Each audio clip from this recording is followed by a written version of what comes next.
Hi, YouTube. This is Kareem Zamir. Boop. Those are the Seekers Galanti. This is Second Wake. You don't know about the cut? The cut happens. It's when we talk about stuff in the beginning, but not the current. If you're watching now, thank you for tuning in. Thank you for subscribing. Please like, subscribe, and comment, and do all the other really obnoxious YouTube things. I don't know. I don't care about the algorithm, and I don't care about people watching our stuff. I care the fact that the people who do watch are entertained. So if you're watching, I hope you're entertained. When we last left, we are on Second Wake, episode 42. Oh my god, new Lich Who Dis.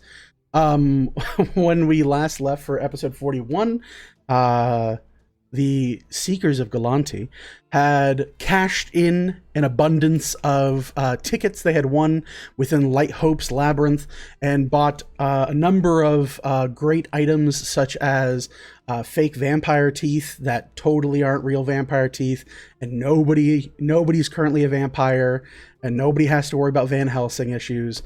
Don't worry about it. You'll be completely fine. They just come out with some dermal paste. You'll be fine. They also bought a selection of VIP passes so they could skip the horrors of the studio tour of Doom to meet with fabulous celebrities from time and space. And of course, they bought a great toy for everyone's favorite doctor slash demon, Teddy Tungsten doll. For Vasler, who is now operating it and punching people in the knees. It's a profession. Vasler didn't choose the knee punch life. The knee punch life chose Vasler. So yeah, that just about sums it up. Oh yes, the group also met the miraculous, the wonderful, the glamorous Montserrat. And in doing so, I think I can I? Boom, well, that's the big one. That's the little one. There we go. In doing so, agreed to approving of their own ability in tests by surviving a single song from the radio host with the most, and very handedly did so, getting through an entire performance of the hit Bear Ghost song, which I checked the Discord. We linked it. Necromancin' Dancin', truly a classic of our modern age. After surviving this, they have proven themselves, and Montserrat has given them the option, or rather ultimatum, that they will more than happily bring back to life the Crown Prince of Silverhearth and provide them, or make them provided, to the Seekers of Galanti to do with as they so please, provided that the issue that Montserrat is having from a holy warrior of justice that is currently amassing a great and terrible force of evil, according to Montserrat, within a different dimension, a pocket dimension known as the Feywild.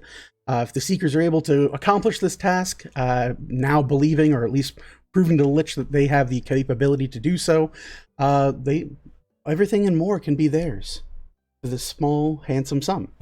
And that is where we last left off. The group, you all, Seekers of Galanti, you find yourselves whisked away from the now bloody and body part strewn area covered in glitter, mostly glitter, of Montserrat's ballroom, where you have just survived a chance encounter with the musical Lich themselves. And in this whisking away, you now find yourselves in kind of a strange, long, narrow corridor of a hallway. For anyone who's ever stayed at a convention hall, this definitely looks like the inside of a Holiday Inn Express. It is a long corridor. None of the bulbs are really at full brightness.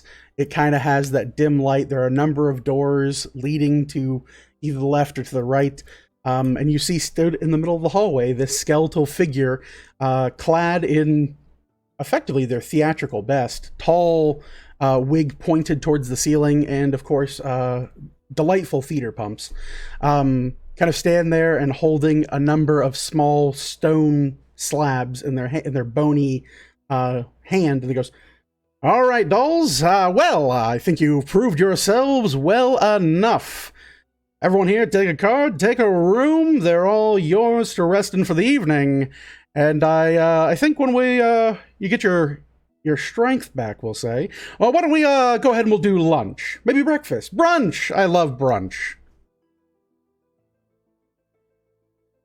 They hand out Like they extend out a hand of 6 of these stone slabs. Technically 7. Would it be 7?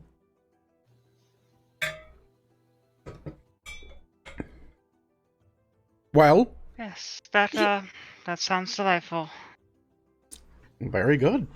They hand the stack of 7 slabs that each have a number inscribed on them in small runic patterns around the edges to Velithil. And they you see this like fiery-eyed lich look you all over and go, "All right then, deal is a deal is a deal. You proved yourselves. You can certainly hang around me, albeit when we're playing on the low tempo. But in the morning, we'll talk about what I need you to do for me, and once that's accomplished, your little princey will be right back where he needs to be, huh?"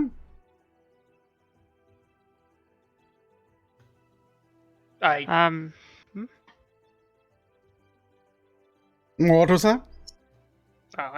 I I yeah. Is that, what is that, Draconic? I speak Draconic. I don't remember Ait and Draconic. It's draconic slang. Draconic slang! Kobold from the streets. I like it. All right. Is that what the hatchlings are into these days? No. Oh. You're just a weirdo then. Okay. Okay. Might you all need anything else before retiring this evening? I assume you need rest. You are still of beating heart. Yes. Will anyone else need anything to eat or any other amenities this evening? I wouldn't say no to some food. I can always eat. Always eat. I do forget that sometimes you still need substance.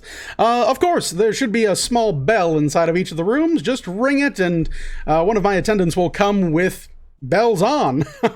Oh, great. It's good to know. I look forward to learning more about these grand foes of yours. Oh, terrible, monstrous, foul beings from far beyond the lands. They've chased me throughout dimension, and truly this paladin is proving to be a rather troublesome thorn in my side, and the side of many of my associates.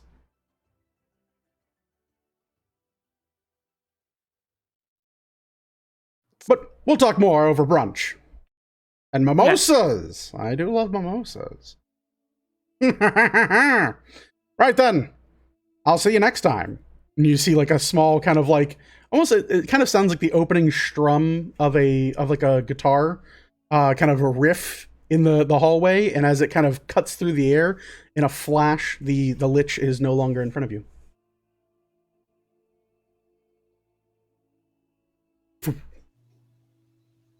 Do the stones have a number on them? Like, is it? Mm-hmm. You look at each stone, and there is a number on each stone with a small runic outcropping around the edges of the stone slab. And then each room has a corresponding number. It seems as if you press the stone to the door, it will open for you. I will do that. All right. Which one do you want to take? 1 through 7. 6. 6. You take room number 6. Boom. The door slides open. You look inside, and there is a small area to wash yourself. There is a very tiny table. There is a pair of 2 sizable beds that are in the same room. And you look that there is candy on top of the pillows. Although looking at it, there's probably some mold across the candy. No one's really stayed here, probably ever. And there is a small nightstand between the 2 beds, of which you see that the drawer has been pulled out, and there is a black leathery tome that sits there. Okay. Man, I hope they got corn dogs. And then I'm gonna go in. All right, you walk on in. Rest of you, what do you want to do? You hear the door click and a sliding of a lock behind Kobold Jones as he enters room 6. Good job, everyone. That was a bit hectic, but it's an enjoyable song. Is everyone good with this path? You know what? I'm just glad all of us are still here, to be honest. I see it as the only way forward. So I don't think objecting has much to it. I think I agree. Mhm.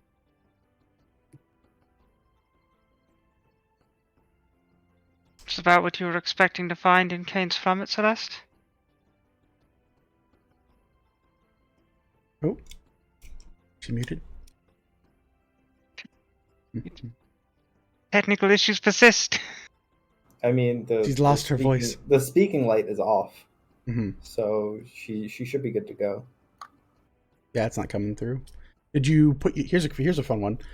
Discord settings, bottom left, where the little gear icon is. Make sure your microphone. There you go. Oh, there you Hear go. me now? Okay, Yes, hold we on. can. We're good. It's weird because it says I can't use push to talk unless I have the app downloaded. Yeah. But it's still Yeah. there. I don't Yeah, know. you're good. Don't worry about it. Anyway, well, I'm sorry. What was the question again? Because now, That was little distractions, I get it. yeah, sorry. You were very interested in coming to Kane's Plummet. Is this about what you were expecting to find here? Oh, is this what you thought you were gonna find when you came here? You know, I had a strange inkling in the back of my head, like a lost memory that warned me this could be such a thing, but I just didn't want to believe it.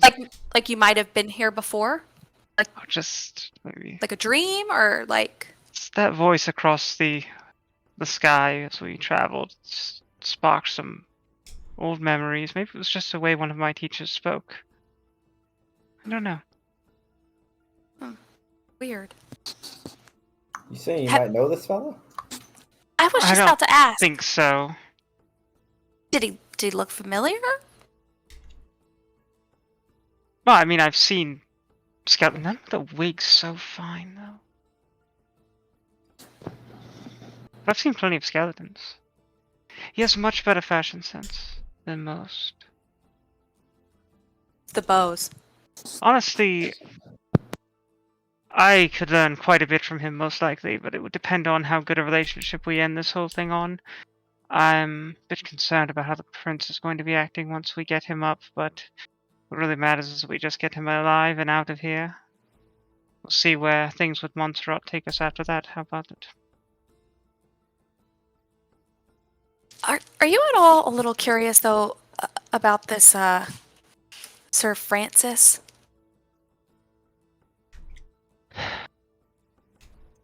I don't think that we'll be doing...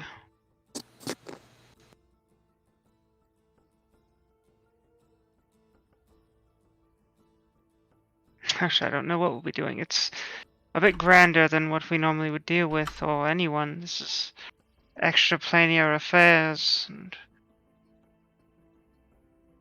a creature paladin of some renown that is still unknown to our world. Does it matter if we have to deal with him to solve the problems of our own? I'm more worried about the fact that he is someone who could put challenge to Montserrat, and how easily that will be for us to handle.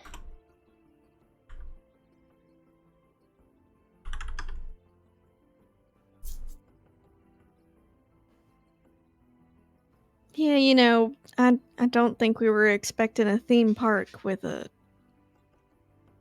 battle ballad. So I'm not quite sure what to really think of Sir Francis or anything that's about to happen, to be honest. Plus, it's a Feywild. Who knows? Yeah, they're not exactly good for such a simple term. Fey can be rather fickle. Fickle Fey. It's fun to say.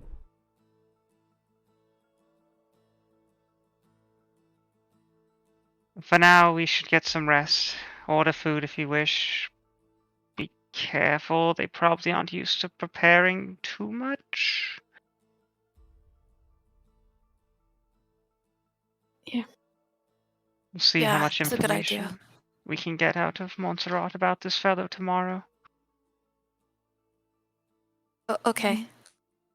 I'll see you guys in the morning then. Good night. Good night. Yeah, night. Celeste. Good night. No, not Val. When you say they aren't good with cooking, should I just ask for something from like downstairs, like by the arcade? I just wouldn't ask for anything too complicated. Right. Keep it simple. Well, I'm gonna go to my room and order me some chicken tendies then. All right. So yeah, you guys enter into your individual rooms.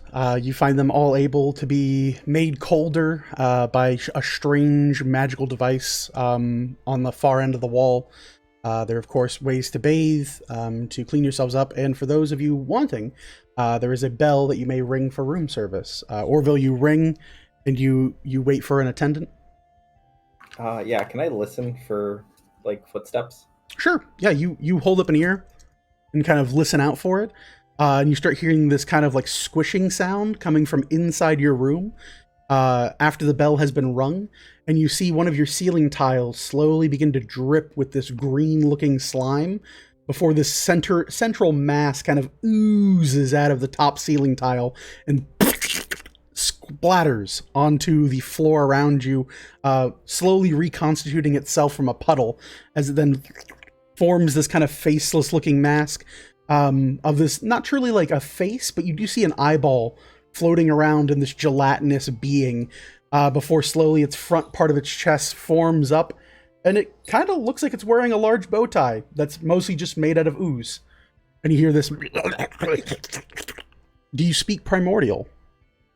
I do not speak primordial. All right. It says something to you. You're not quite sure what. And it seems to curiously like tilt and wiggle. And it doesn't seem like it can ever really stop moving. It kind of wiggles like Jello in your direction. Okay. What do you want to do? Can I like tilt my head at it and just like ring the bell like 3 more times? Yeah. You ring the bell 3 more times, and there's this like the one eyeball floating around in this gelatinous creature swings and like seems curious, and you see the eyeball begin to kind of like focus in on you as you ring the bell 3 more times. You see the eye, the actual pupil, begin to kind of like crest and split and split and split and split. And you see 4 eyeballs floating around, much smaller than the original, before the being itself splits into 4 identical creatures that are all slightly smaller. Oh no, what have I done? You see them. It's more less talking, and it's more like if you've ever tried to push Play-Doh back into the container and it makes those like gassy fart sounds, it's kind of how this thing speaks. It seems like it traps air in itself and then kind of forces it out to make sounds that replicate speech. I gotcha. Can I quickly search the room for a menu of any sorts? Sure. You look around, you see a black leather tome, and there doesn't seem to be an actual menu of any kind.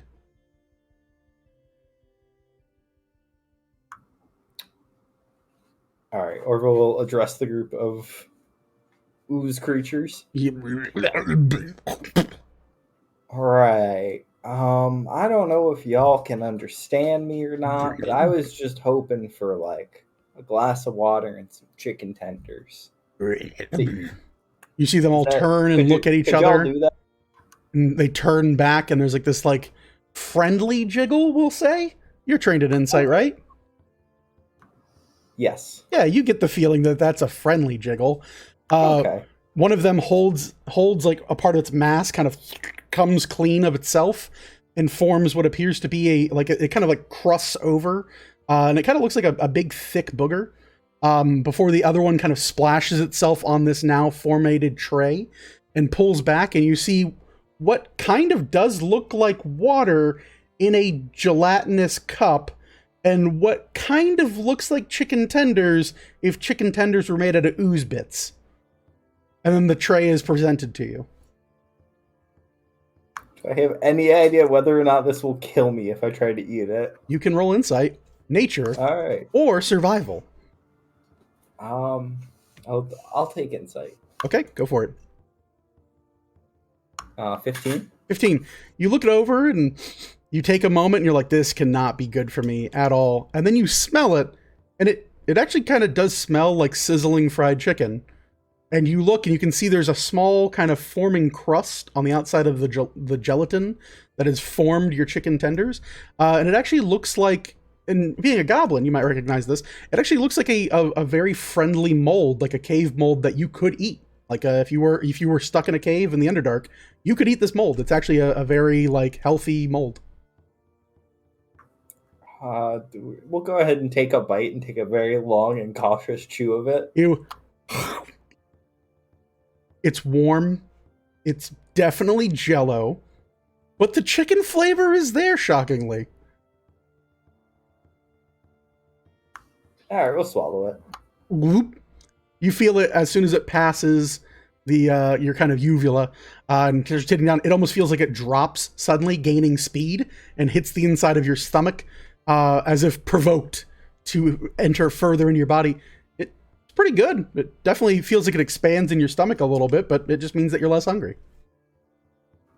All right. I'll grab the half a chicken tender that's remaining and another one, take a glass of water, and go prop myself up on the bed. All right, you pop yourself up on the bed.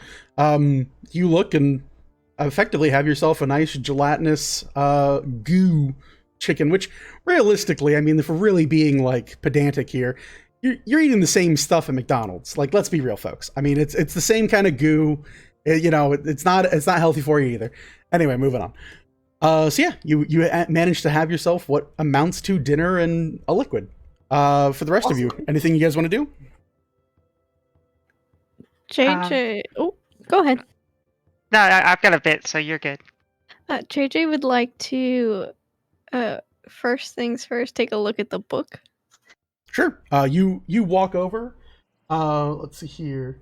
And you look it over. It has no markings on the outside of it.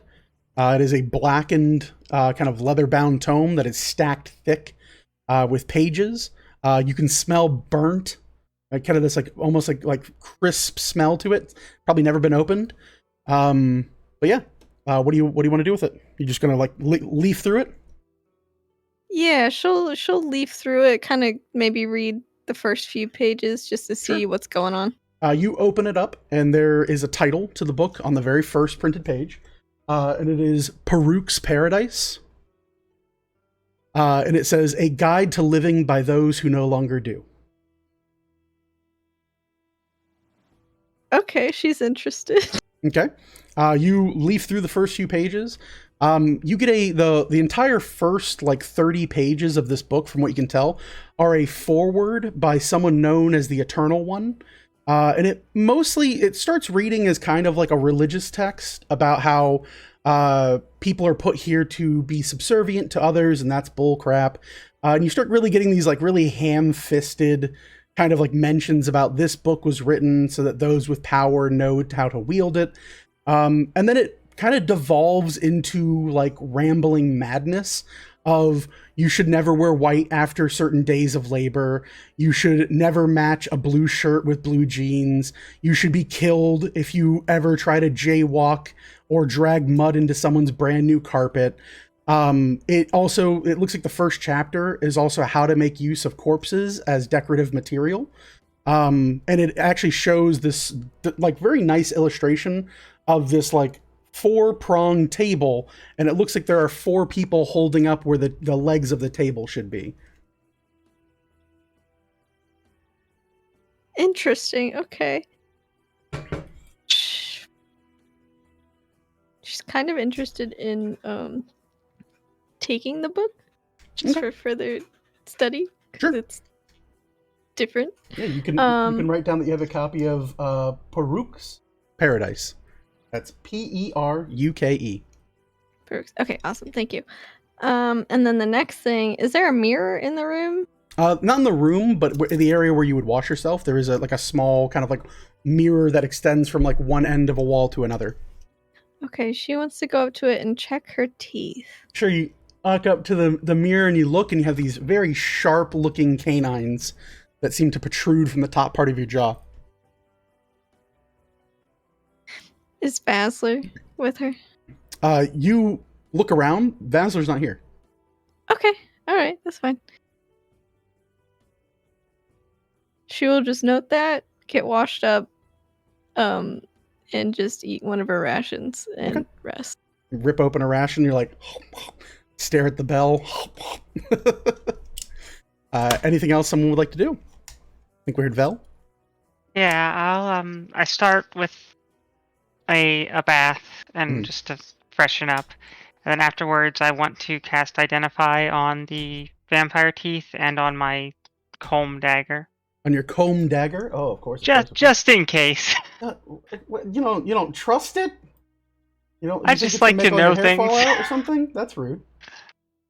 Gotta have some faith here. All right, so easy enough to do. You spend 10 minutes. You see your shadow grow long. This heavy, oppressive, dark manifestation of your magic formulates once again, and you hear, Velafil, what do we have here today? Vampiric teeth. A fine toy for those who might dabble in the arts that we do. When applied to someone's existing teeth, it overrides them, but is very fragile. Should they attempt to bite another living creature with it, they could in fact heal themselves, sustain themselves off of the creature's sanguinus. But then the teeth would be destroyed in the process. They're rather cheaply made. Now, however, this hair comb, a switchblade hair comb, how delightful. From what I can tell, it contains quite a spell. It has 10 charges of energy trapped within it. Illusionary magic of its source. It seems it has the ability to cast prestidigitation on its user by combing their hair with the blade. In doing so, it grants the user otherworldly advantage on persuasion or intimidation checks. This has been a use of the Identify spell. Your shadow falls heavy back into your form and vanishes from the area. So yes, the vampire teeth will affix themselves to your teeth, and you can get a one-time use bite attack that you will heal for the damage dealt. Easy enough to do. And the Switchblade Haircomb has 10 charges, can cast Prestidigitation, and if you do so on yourself, you get an advantage on your choice of your next Intimidation or Persuasion check you make with it. After 10 charges, however, it breaks. No! Gotta go play more games. Gotta get more combs. Mm-hmm. Alright, cool. Mm-hmm.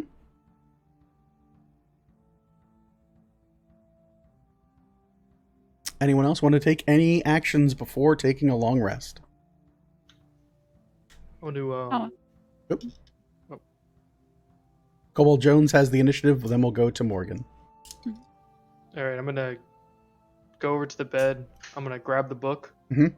I'm gonna look at the front page. Same thing. You see. I'm gonna take it and be like, "Huh, lame," and throw it across the room, and then lay down, go to bed. All right. Take off my armor, lay down, go to bed. Sure. You throw the book against the wall. It makes a resounding thud sound and then collapses. You close your eyes and roll over to go to bed. I need you to make me a charisma saving throw.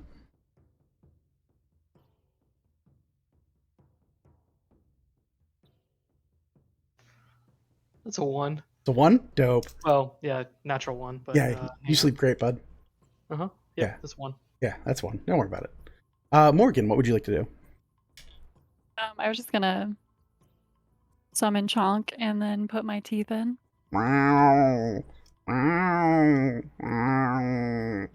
Chunkini rolls on their belly, tempting you to rub their belly, knowing full well that if you do, they will swat at you.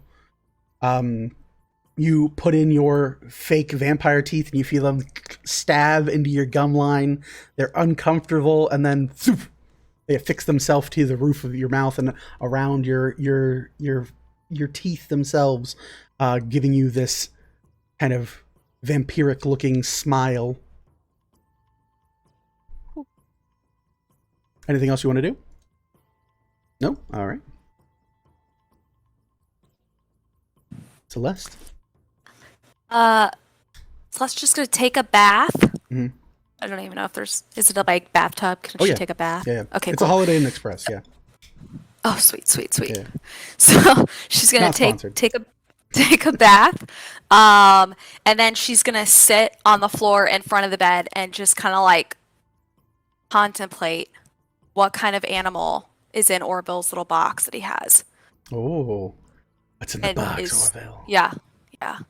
And then probably just pass out. Okay, you fall asleep on the ground, deep in meditative state, and then like I assume you kind of lean forward, head against like the edge of the bed, and then like in like a triangle. Really bad for your back, but you're a warrior, so who cares? Yeah, easy enough to do. If everyone's good with it, then we'll take a long rest. You guys can activate your long rest on D&D Beyond. You regain all of your hit points. You regain all of your spells. You regain all of your abilities, and you regain none of your hit dice.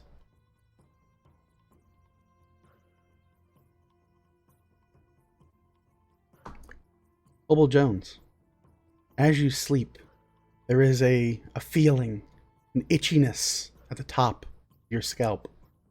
You roll, you twist, you turn, you begin to scratch the very top of your head, but not enough, not uncomfortably enough. And you feel this every so often, kind of itching fever. As everyone wakes up for the morning, so too do you. And as you walk in the morning to your bathroom, and you can see in the mirror, you have the most curious looking curls of hair poking out from between your purple scales. There's bright blonde streaks coming out from betwixt the scales. Well, this is weird. Normally it comes out of my armpits.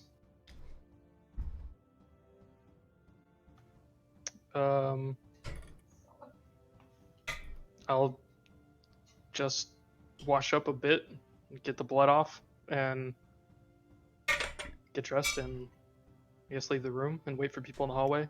Sure. I got the full rest though, right? Yep. Or no? Everyone got a full rest. Right. Everyone got their abilities, their spells back. The only thing you don't recover from this is your hit dice. So any hit dice you were down, you were still down that many hit dice. And of course, MMLR thanks you for your service. Hey, I didn't pay them anything. Hey, some people did. No souls. Some people cashed in, baby. All right. But yes, you guys all adjourn from your individual rooms and meet up in the hallway. You look, and there is a very tired-looking elf looking around and like very exhausted looking, obviously. Next to him is a metal teddy bear that only has like a smattering of like stained blood still on it. And you kind of like see Bartholomew look around and go, "Oh, good morning, seekers of Galanti and friends. Did everyone sleep well?" Yeah. Did you not? Oh, I did after I accomplished the request from our dear friend Mr. Vasler. What was the request? I had to clean all the blood off of his new suit. And Where like did the blood come from? Bartholomew holds up their hands, and there's like prunes all over the fingers. And you're like, "Where did the blood come from?" Because I don't know. Most of what you seem to have fought yesterday was turned into dust and glitter, which the glitter did not want to come off either. I didn't know where the blood came from, and I thought it would be best not to ask. Well, why didn't you just come and ask me to take care of it? It's a Yeah. simple spell.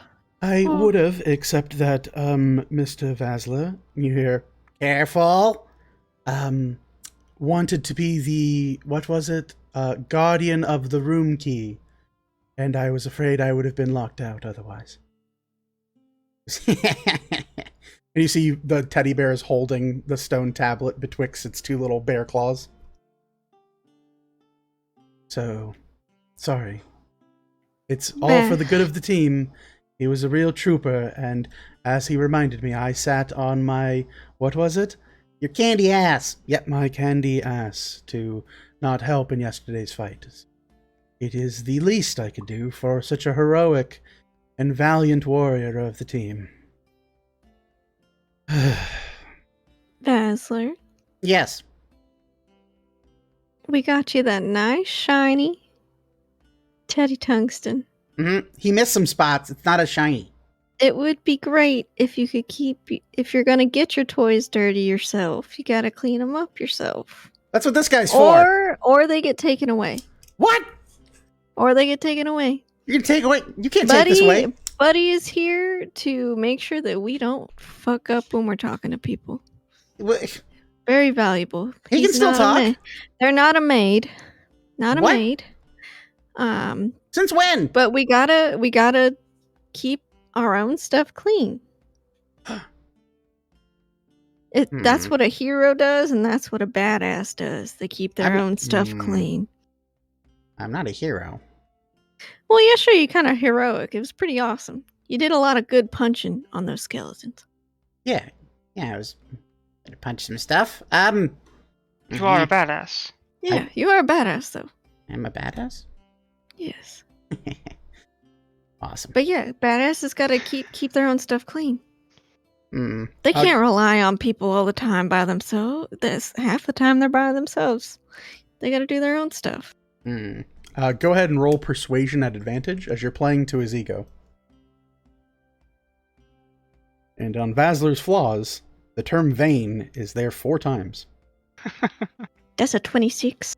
Yep, that'll do it. You see this like small machine like and then it like reaches up and like taps it taps the hand of your elven companion before handing the room key over to him.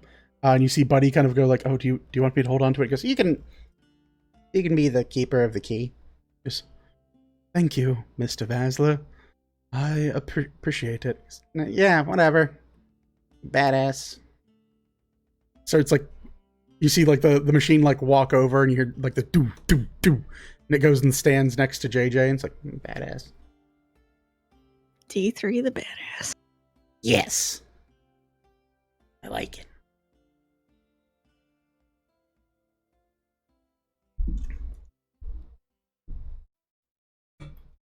But you all are in the hallway. What do you want to do? Hey guys, you like my hair? And I'll kind of. You look at it. It's not even a full collection. It's like a strand here, a strand there. One of them doesn't look like a blonde piece of hair. It's actually looks like a blonde feather that's like partially coming up from the crust of the scalp of Kobold Jones. Is that a usual thing for you? Nope, never had hair before. It's pretty cool. GM, can I have Orville try and like go up and pull a tuft of it out from like between one of the scales, just like real quick before he has a chance to react? Sure, we'll do your sleight of hand versus Kobold Jones's deck save if Kobold Jones wants to avoid it. No, I'm not paying attention to him. All right, yoink immediately. A piece of hair comes out, and as you kind of hold it in there, Kobold Jones, you take 1 point of damage, necrotic. Oh crap! And you look in these little blonde pieces of hair and betwixt your fingers slowly turn into black ashes in your fingers and drift away.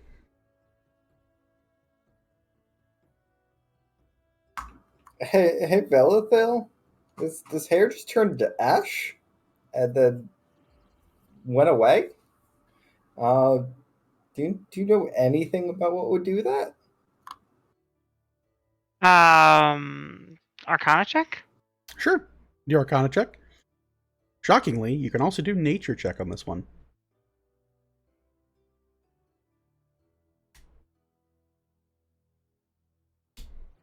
That's not very good. Is that a 13? 13. You look it over. You're not sure what is doing this or how this started happening, but a base insight of Arcana lets you know that this is probably a curse. Has all the telltale signs of a curse.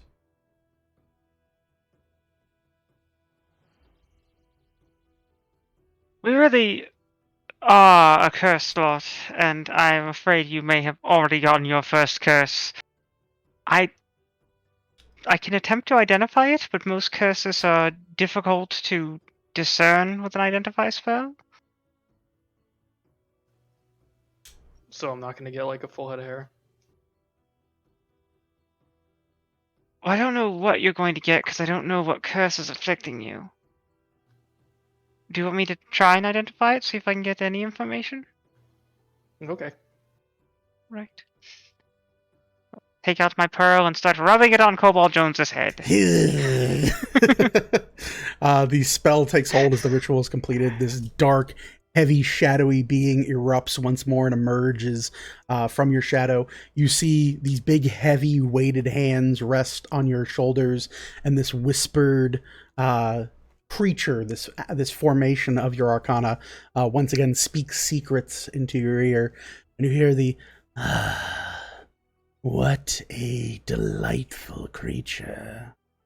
Kobold Jones, a purple kobold, a history of battle and war, raised by dwarves, weight approximately 80 or so pounds, height, well, rather short. Curious scale patterns. At risk of a diabetic epidemic, likely needs to watch their food intake. Has a rotten tooth on the back left adjoining molar. Likely needs to deal with that. Has a training and veterancy in the fighting arts and often wields heavy weapons.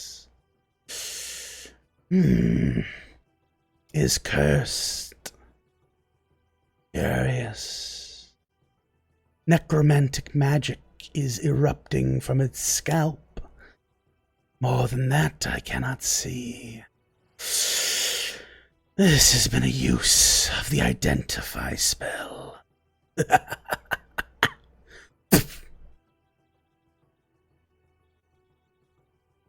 You see the shadow form back into Velithil's shadow. DM. Yes. While this is all going on, Mhm. can I try and convince Jonesy that wherever Vel is rubbing the pearl, he's gonna have a bald spot? Yeah, I mean, you could just try to do that now. I don't let you use skills on players like that, but yeah. Okay. Yeah. Just the whole 10 minutes, the pearl is being rubbed at him. She's like, oh my god, is that hair falling out? No, stop! I'm gonna try and just instill this absolute doubt. That Oh my Not God. even there's supposed going to be hair there.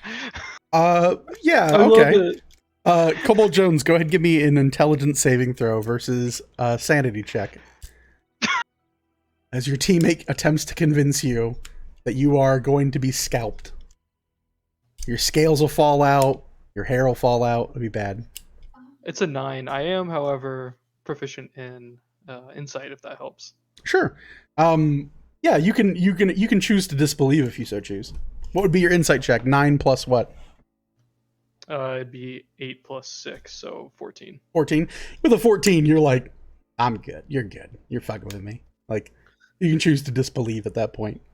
Mom, he's lying to me. I don't like it. Orville, stop lying to your brother. Wait, are we? No. Maybe we're not done with that act. I think I actually am this team's mother. I think Anyways. this is acceptable. You hear Bartholomew kind of speak up and go, God, Weavers, damn it. Orville, stop harassing Kobold Jones. Kobold Jones, Okay, Dad. you would wish I was your father. Kobold Jones, not to say I will discredit Mr. Orville's comments is that not happening to you, but when you die, that will naturally happen. You will have multiple bald spots as your skin is reclaimed by whatever ends up eating you. It's not But even supposed to have hair. but I've always had bald spots. Oh wow. This is the next leaf in my life. That's rough. Maybe we could find you like a really nice hat or a helmet. You could be the guy in the helmet. I already have a helmet. Maybe we start wearing that helmet more often, Mr. Jones. It's because I'm ugly. No, it's because you have hideous hair coming out of the top of your head. Kobold Jones, you are suffering from some little curse affliction that's causing necromantic energies to sprout from your head. It's a curse of low self-esteem now. Oh wow. I can't. I'm planning on learning remove curse, but I can't remove that one. That one requires a high self-esteem to be able to handle the petty insults of others. Wait, that you can remove that? Given enough time, anyone can. It's a very dark mirror. All right. I think we're gonna be late for brunch. Oh right, There's no brunch. such thing as being late for brunch. You What's need the to point be of like, brunch? yeah, you be fashionably late. As late as possible. That's what Lady But I- Gulanti told us. Right, but mimosas. There was mention of mimosas.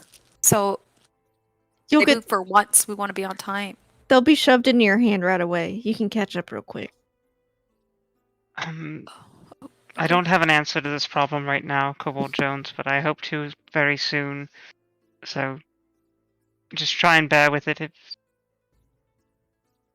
you feel like anything would help, a shaving or whatever you need, we can help. But I want to keep it. okay, You well, wanna Yeah, keep you the if it hair? starts Yeah. killing you or your head explodes, you might not want to keep it. Ooh. Yeah, I guess. If his But head if it explodes, doesn't? I'm keeping it. If you do, No, I want Buddy to have it. What? I want No, I Dad don't to want. have I it. don't want your head. I don't collect Why them. wouldn't I get your head? I don't understand that. You're gonna give it to everybody else before me. Yeah, give Celeste your head. Why are we talking about your head exploding? You're fine. It's just a couple little. You're clearly going through puberty right now. Okay, this is totally he's 40 years normal. old. He's I'm really older old. than 90% of the kobolds on this planet. It's also very true. You're very old, kobold. Well, maybe they just haven't gone through it because clearly you've matured longer than they have. So this is what happens in the next phase. They just never reached it. So you're ascending, you know? Don't worry about it. It's fine. Yeah, I guess that makes sense. I want Listen. a mimosa. Kobold Jones, after we get this alleviated from you and you feel better, we'll get you a wig or we'll find some other magic that can give you proper hair that isn't probably killing you. How does that sound? Okay. Alright, let's go get mimosas. I love It's the killing him? Oh. We didn't go over that. One was plucked from his head and he took damage. If it starts to fall out for any reason, who knows what will happen to him? It looked like it hurt. It's got a That's little. why they were talking about the exploding head thing. It's a curse, and necrotic energy is sprouting from It's fine. his head. It's puberty. It's puberty. She's gonna start heading towards wherever she needs to get away from them because she believes it's puberty. Asthma puberty may involve necrotic energy. Probably fair. Takes notes. Takes notes. Yeah. Not trained in nature. At the end of the hallway, you do see a door, an ominous door that sits there. I do also find comedy in the fact that Kobold Jones is suffering his first curse, and Morgan just walks around with a curse, like, "What's up? First time?" Gang, walks out. Hey, I got two right now. Removed, so. Yeah. Morgan's like, "I'm on the list. I've pre-ordered. I've been waiting in line since we were level 3. Let's go." All right, so easy enough to do. You guys make way to a long door at the end of the hallway. Upon opening it, you see a flash of resounding light, a sound of a harp being played in the background, and in an instant, you all find yourselves on what appears to be like an open balcony from the edge of this large obsidian tower. And you can see overlooking the area of the mountains, the steam field, and the surrounding lands of Kynes Plummet.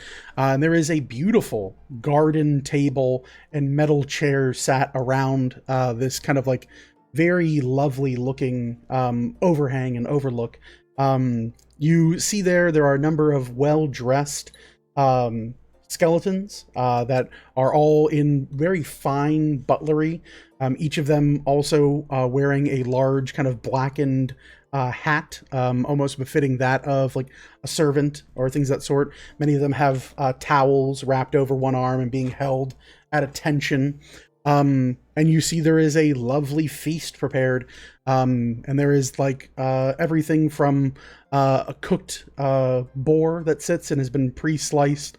There is a fine selection of fruits and vegetables all laid out in a delightful spread, and a number of tall Sniffner glasses with heavy pitchers of what appears to be orange juice and multiple bottles of champagne that are all sat around the table. It seems as if this is a decadent meal, to say the least.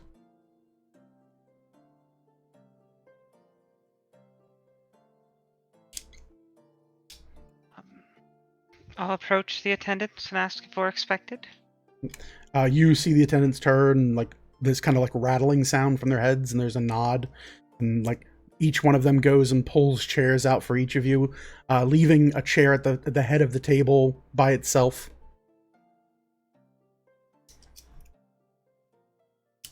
Take a seat that'll be closest to the head. All right. You guys take seats around this garden table. No sooner than the last of you finally find their rest on this chair, does the door swing open again, and you see your host, your patron at this point, enter in and go, "Oh, I'm so sorry. The morning show ran a little bit late, but they say the most fashionable are the last to arrive. You know how things are. It's show business, baby. It's show business." And you see them like stride forward, almost like floating a bit. And as they wave their hand, very like almost very trained, very rehearsed, you see their chair slide out from behind them and then slide back into place as Montserrat takes their place at the head of the table.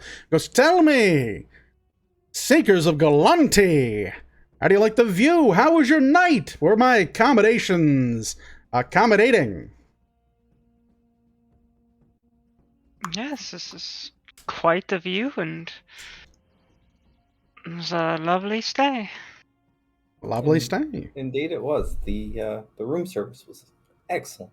Oh yes, we spared no expense on room service. You would be surprised how easy it is to find a number of down-on-their-luck monster types that are looking for work these days. Most of them work just to drain up all of the dust around this place. It's quite efficient.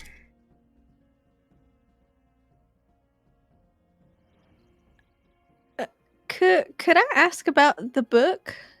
The book? Yeah, the Which book? that was there's the black books in the room. The black books in the room. Oh, yes. A bit of a text from my friends and associates. Okay, is it okay if I take one with me? You took it. Just to study? Just stole it, did you? Well, I brought it with me to ask you. Oh, okay. Well, I mean, would have been nice to be asked ahead of time, but I guess that's where we're at here. You are adventurers. I should expect you all to, what's the term for it? Loot the room, right? Kick the door open and all that. Are my doors okay? Oh, yeah, they were. I was going to go return it if you said no, but I just wanted to ask. Well, there's no going backwards. We can only go forwards today, because we like to think progressively here at MMLR 660. Everything moving forward. We don't look to the past, and we don't dwell on anything. If you've already taken the book, then go ahead and keep it. Maybe you'll learn something inside of it. Do be careful. The author of it is rather touchy about it, so make sure you don't damage it in any way, shape, or form. Okay, that sounds good. I'll keep it nice and safe. All right, you see that you do. So, Seekers of Galanti, how do you like the spread? Again, no expense was spared. This was all conjured this morning, fresh and ready to eat.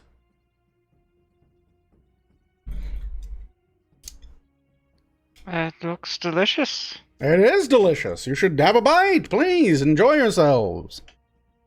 It's not often that I make a feast for heroes. Can I have a mimosa? Do you mind? There's tons of it. Please help yourself. Thank you. What are you doing? Thank you. Of course, don't mind me. I just keep it in a glass and swirl it around a lot to make it look like I'm drinking, but I really don't need to. Okay. I could if you're more comfortable with that. I mean, I could. No. That's no. Thank you. Of course. I appreciate your hospitality. Some people don't like to drink alone. I understand. Trust me, I've been around a long time, doll. Oh, drinking alone. Oh, yes. You'll never have to worry about that so long as you have your friends, right? Yeah. Yeah. Yeah, you managed to make a mimosa. It glistens and sparkles and bubbles perfectly. No matter how much, whatever arrangement you have, it is perfectly made every time. And please, enjoy yourselves. I think that's here. We're here to, what's it called? Break bread. I don't see any bread. But the bread can be served from the head. So everything has a place and everything in its place. I want to provide bread, so let's not be a disgrace. And as they finish this rhyming couplet, you see a long serving tray of fresh cut bread appear with a little small dollop of fresh butter appear on the table and goes, there we are, here we go. Please help yourselves. Break that bread together, Seekers of Galante. Cute. She's gonna grab a piece. You grab a piece of bread. It's warm and like soft, and it's literally feels like it's fresh out of the oven. Orville wants in on this. Yeah, Orville snapping up bread. It tastes great. No joke. It is a literal heroic feast. And per the rules of Dungeons and Dragons, Heroes Feast will provide you a number of fantastic and great benefits. First, it is everything, no expenses spared with all of it. As you guys are eating, you'll be eating here. It's enough food to last over an hour of binging. Everyone who partakes of the food, you're cured of all your diseases. You're cured of any poisons. You are immune to poison. You're immune to being frightened. And you make all of your wisdom saving throws at advantage. Additionally, all of you can... Actually, I'm sorry, I roll. Sorry. I roll here. Additionally, everyone's hit point maximum is increased by 7 for the day. So it's not temporary hit points. That is literally your maximum hit points you can be healed back up to increases by 7 for the whole day, for the next 24 hours. Does my tooth feel better? Yeah, your teeth feel great. You actually kind of spend some time tonguing the back end of your molar, and you push out, and there's like this black soot, like infected looking material that you kind of pick clean of your teeth. It has cured your cavity. Nice. Also, It's good. no longer at risk of diabetes. I mean, that was not super important to me, but I mean, I realize, but it is It's technically wonderful. a horrible, horrible disease. I don't have to take him to the dentist now. Also true. perhaps Kobold I Jones put that should in go my come notes. out I with was it. going to take you to the dentist. Was that You perhaps have to- Kobold Jones? Needs to lay off the Mountain Dew. Too much of the mountain spring water from where you're from. No, we just undid it. Now it's time to reset our Redo progress. it. Yeah, okay. That's a lot of Mountain Dew. Nothing but sugary snacks from the forest and Seder ale, and that's it. Hell yeah, restart. Yeah. You just start cramming down all kinds of cider. Urges, Yeah, of all the course. really bad stuff. All the worst things you can do to your teeth. You guys look, and you do see as Buddy is sitting there eating, his eyes look clearer, his skin color changes back. A number of things seem to be much better for your elven friend.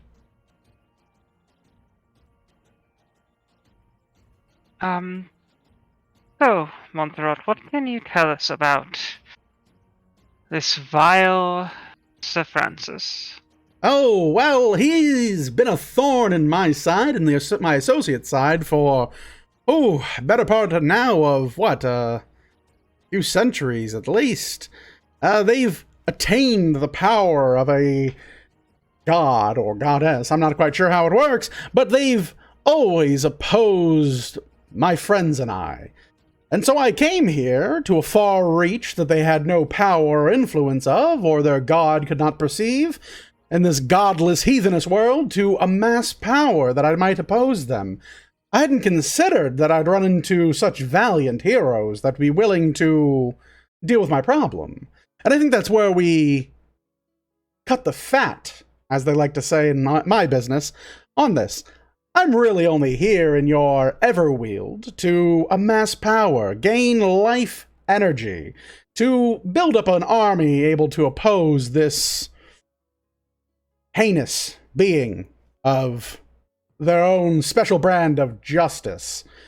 It's one of the things we like to say in the biz where someone likes to play the hero, but truly isn't playing with a full deck, if you catch my drift. Gotcha.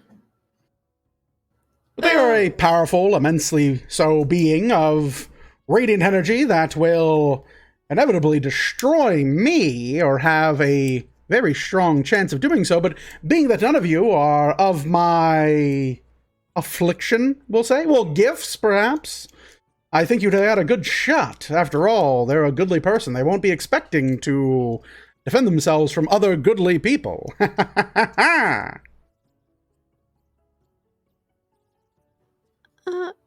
Could I ask what you meant by his own special brand of justice?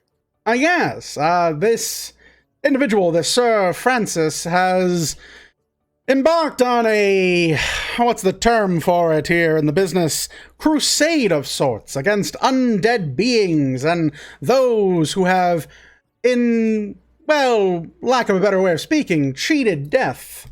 In fact, their divine sponsor is aptly against most of the individuals of my ilk. It's not to say we personally did anything wrong or of that nature, but they are a hunter of our very way of life, or unlife, I guess you would look at it. Hounding you for just being who you are. Truly, what more vile and foul methods could there be than hunting one just for the way that they are? They say and preach goodness, but we see that all the time. Just to the north, in fact, Silverhearth believes that their humanic ways are manifest destiny, that truly all they surveil will be theirs. But I know well enough that they aren't as good as they want to believe. At least if you're not human.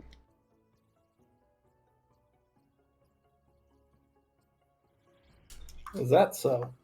As I see it, and as I say it, and I know I'm just a hit talk show host that reads the news off of handwritten cards, but when I speak it, it is inherently based in the truth, wouldn't you say?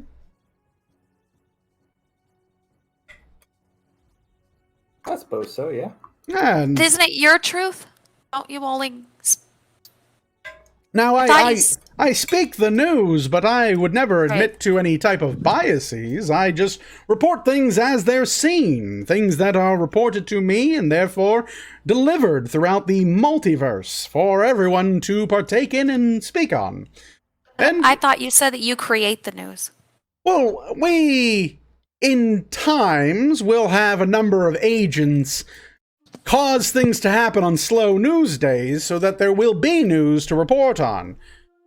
Small things, though, like knocking over a grandmother who's attempting to cross the road, or making sure that a horse just doesn't make it to the finish line of a race that everyone's bet on. Overthrowing a small demonic government and ensuring that its leader is trapped for all eternity within a containment unit. Small, insignificant things that truly won't have an impact on most things. And it's not really me doing that, it's more the network. Of a mouthful of turkey leg. Like, yeah, well, obviously, though, there's no such thing as unbiased journalism, so... I mean, you could say that, I guess. I suppose the idea then is, Mr. Jones, is, either we're the kind of bias you like, or we're the bias that you need. That doesn't add up, but yeah, whatever. This is a really good turkey leg. Well, in fairness, I did fail math a few times, so we'll agree to disagree. What was that about overthrowing and imprisoning a demonic fellow? Oh, yes, it was years ago. Lifetimes ago, in fact. There was an overlord of sorts that consumed and ate the souls of innocent people as well as evil people, and they were a bit of a tyrant, and a number of individuals within the Abyss needed to see them go away. So we reported on the war story as it came through, and one thing led to another, and they're gone. Ah, that sounds like an interesting story. It was a slow news day, to be sure. There was this crossroads of people wanting to see the end of this reign and individuals with power enough to do so, and we just introduced them. Not too dissimilar to what you're doing right now. You've got problems, we're here to solve it. You know, when you say it out loud like that, I have to agree with you, Miss Velethil.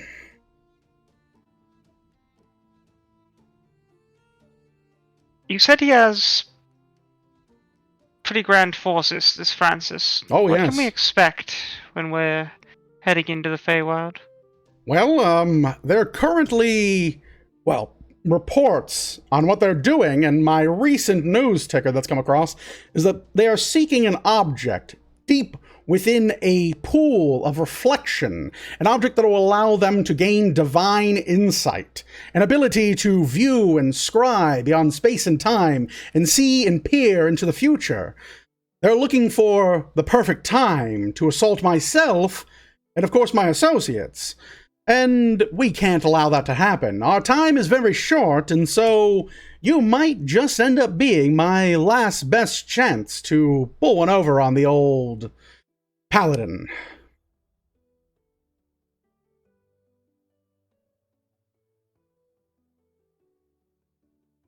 I'm sorry, they're using a divine pool. They're looking for an item inside of it. I believe they're searching deep within it. Within the premise, or rather creation, of much of what we find within the Feywilds are a number of items that have been lost to space and time, being one of the adjoint and adjutant dimensions and multiverses, many things that cannot be destroyed or, removed from space and time end up there by happenstance, and rumor is to be believed that there is a device that has fallen somewhere within the Feywilds that has this divine ability to review and seek out the perfect, path to success of one's true goal and heart. I can't allow them to find that, so I need an insurgency. I need heroes. I need you, Seekers of Galanti, to go forth and do the hero thing. And perhaps if you manage to stop them, you could take this item from yourself and, I don't know, find your one true path towards love or something heroic. I don't really know. As long as it doesn't fall into evil, fiendish, horrible hands.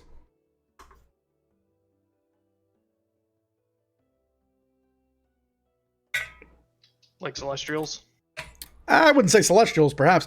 People who don't like me, mostly.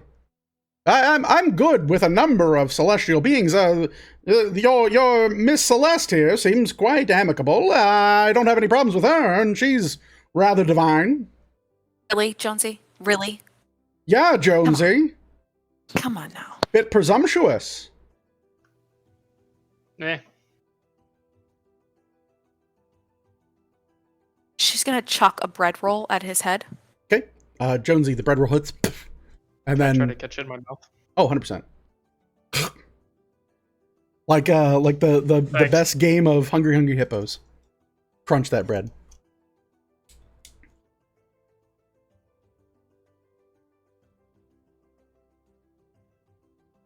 So, my dear Seekers of Galanti, what else can I tell you? I believe we have an agreement already. We've had a verbal. I'm glad you asked. Does this look infected to you? Oh. I'll walk over to him and show my head. Yeah, that looks pretty bad. What is it? I don't know.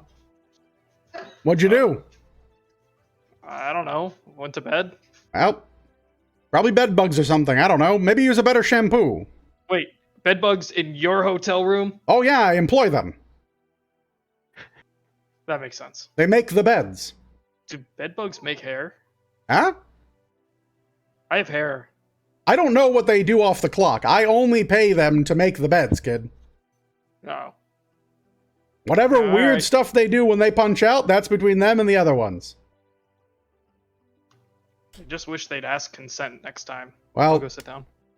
well, maybe we'll do a team meeting about it. Maybe I'll talk to them and some of the butlers, and we'll come together and be like, hey, maybe we don't touch the guests on property, you know? Except for Just the ask ones that first. work in the studio tour. They can touch people all the time. I'm not going to tell Rex he can't eat people. I mean, that's just against nature. Yeah, no, of course. Of course.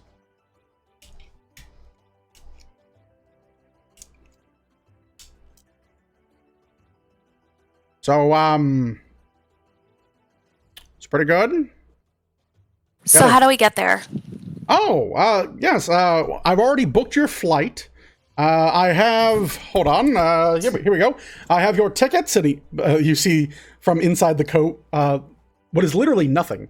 You just see magic form these bright, glowing tickets, and puts them on the table, and they look like airplane tickets. They're just glowing and radiant in energy. As you simply take one of these, throw it above your head, and wham, bam, thank you, ma'am, you're there. Is this like How do magic we teleporting? get? Is this?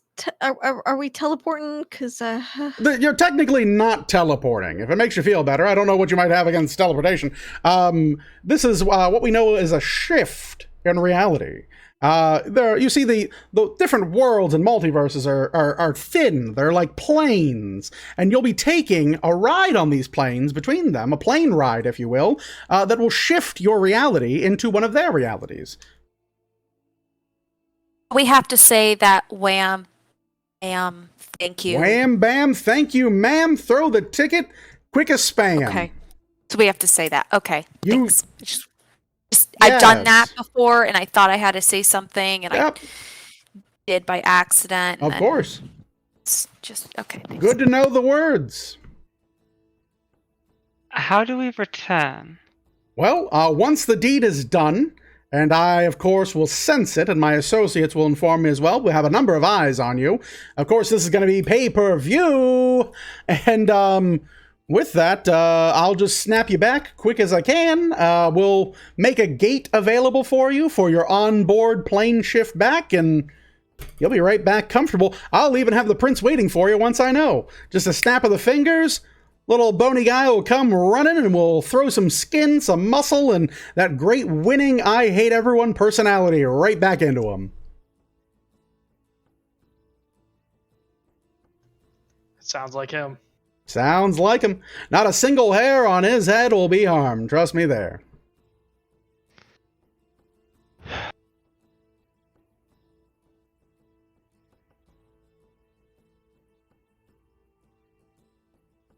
So not a single hair, as in like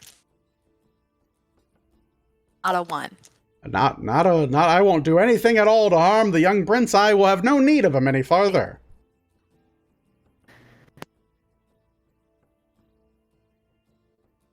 And then, of course, we can talk about, I know, Miss Celeste, you had mentioned before our test, you all are looking for a sponsor, a patron of sorts to assist you on these great heroic-looking deeds. And, well, I mean, if you're solving my problem, the profits from MMLR 660 will no longer be needed to confront this horrible, abominable person.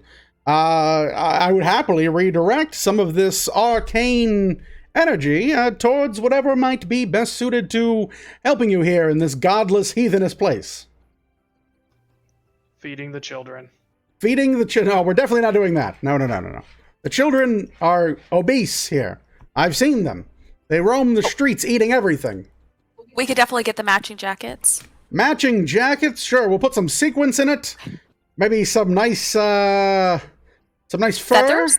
Feathers Yeah. would be good. We could do feathers. Yeah. Maybe like some scaling. The words.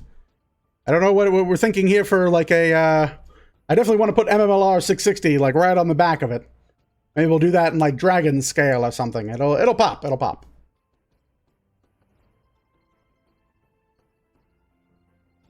Well, we can talk about that. Contractual agreements, sponsorship deals, my part in the grand design, whatever suits your boat, you know? Whatever floats it. And as I say, hope floats, and I'm hoping you all are a winner.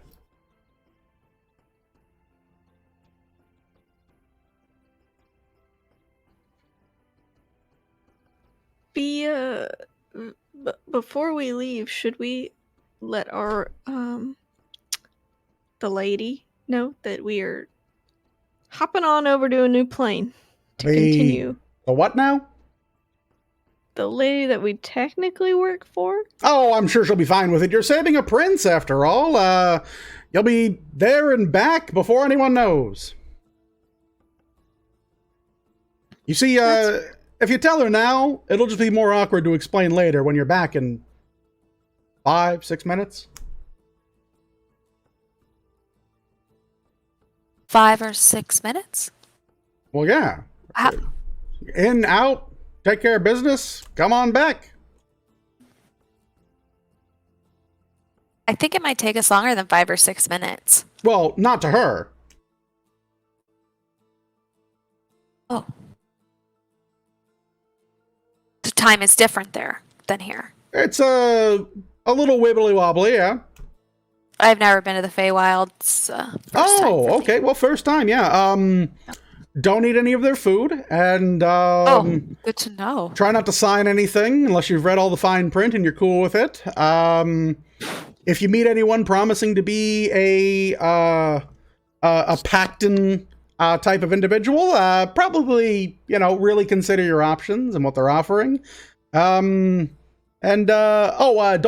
feed anything if you see the moon out. Pretty safe stuff there.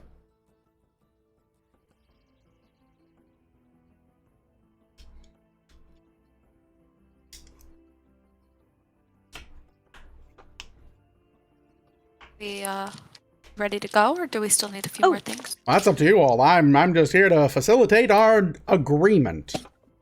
I did have another question.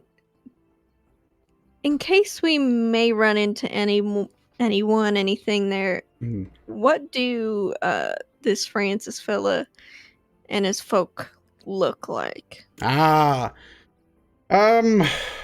than me, clad in armor and finery, wields a divine holy weapon that apparently is attuned to his sense of justice and vengeance. Has a terrible, horrible speaking voice that boasts to the heavens and can even reach and pierce the sky. Really stupid face, I hate it. Is kind of rotund, has a bit of a big ass, and I don't want to, body shame anyone, but could stand to lose a few pounds, if you know what I mean. Overall, just a despicable monster person. Has a thing for shoulder capes. So tacky. Terribly tacky. What's his favorite color? I don't know. Probably I don't know. What's a terrible color people hate? Justice. Yeah, his favorite color is justice. That sounds like a stupid thing he'd like. Okay, so just so I got this all What the squared most away rotten, here. foul, horrible color is? That's his favorite color. Okay, so stupid face, Stupid Must be face. yellow. Huh? big butt, Big stupid butt. face, Huge caboose. Massive stupid caboose. side cape. Horrible. and- Bad fat. Clashes with everything that he wears. Favorite color is justice. Probably justice. Or heroism. Or one of those other stupid tropes that they like to spout when they're waging a crusade on innocent people. You know how it is in the hero business. Sorry, Vel and Moore and Buddy. Does he got pointy ears, or does he got I don't think he has ears at all, tell you the truth. no ears? No, he can Okay. smell evil, and he can feel the vibrations of darkness, and all this bunch of baloney. It's all these things. They try to make him out to say that they're not, mortal beings, but he bleeds the same as everyone else. Throw a fireball on him, roast him. Just... You know fireball, right? One of you? Not yet. Well, maybe just firebolt him enough times and he'll probably burn alive. If you hear the screams, keep shooting.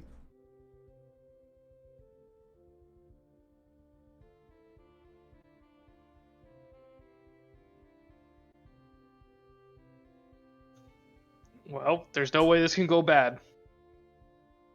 No, and in fact, this is the most heroic thing I've ever commissioned anyone for. I think I'm paying a prince's ransom for this job to get done right, so...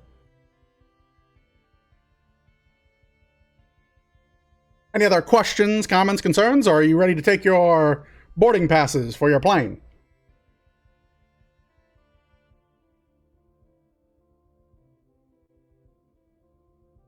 I'm ready. Anybody else? I'm ready. Sure. Morgan's viciously eating steak the whole time, I'm ready. I'm gonna kill this guy. Just chugging mimosas. Just double fisting mimosas the whole time. Absolutely. Oh, God. I need to make a day of that again. All right. Any other questions, lingering thoughts, perhaps? Many concerns, but I think we're just about ready to see what this fellow's made of. Well, you'll just have to rip them apart no matter what it is, my heroes.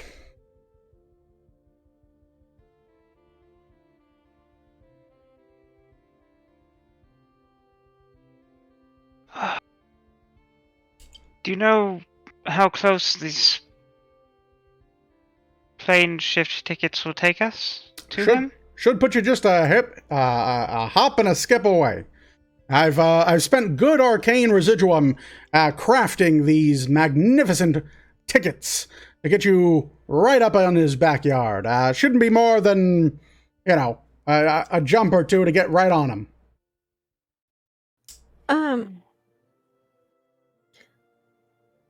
Do we know the name of this body of water that they're looking in, and what the name of the object is in particular, or what it looks like, other than it's a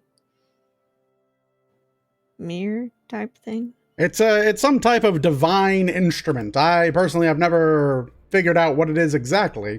I'm mostly reporting on a number of various news sources that have corroborated the story. It's apparently some divine relic that was lost into the Feywild that, when looked upon, you can see the path that you most so desire that will lead you to success and to achieving those goals. Interesting.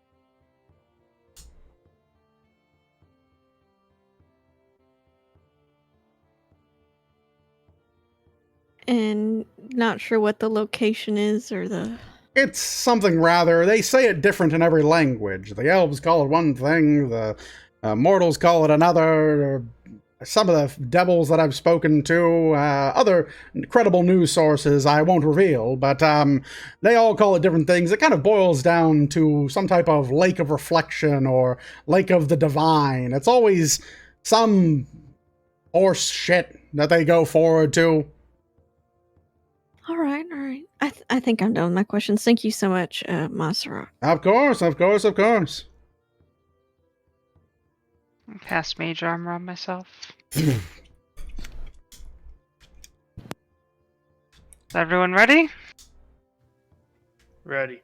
Yes, Ma. Ready. Buddy grabs up a ticket. You see Montserrat look at you all as you grab the tickets, and he goes, all right, and I'll keep your friend company while you're gone. We'll look forward to you when you get back.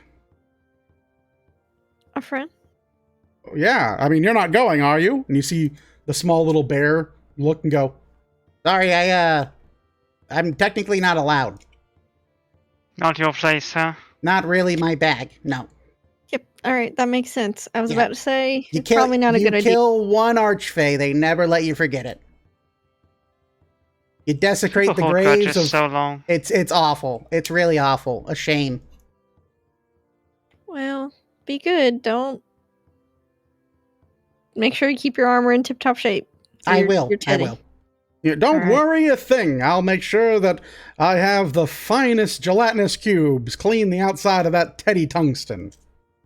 He'll be spick and span and shining in armor waiting for you upon your return, heroes of Galanti.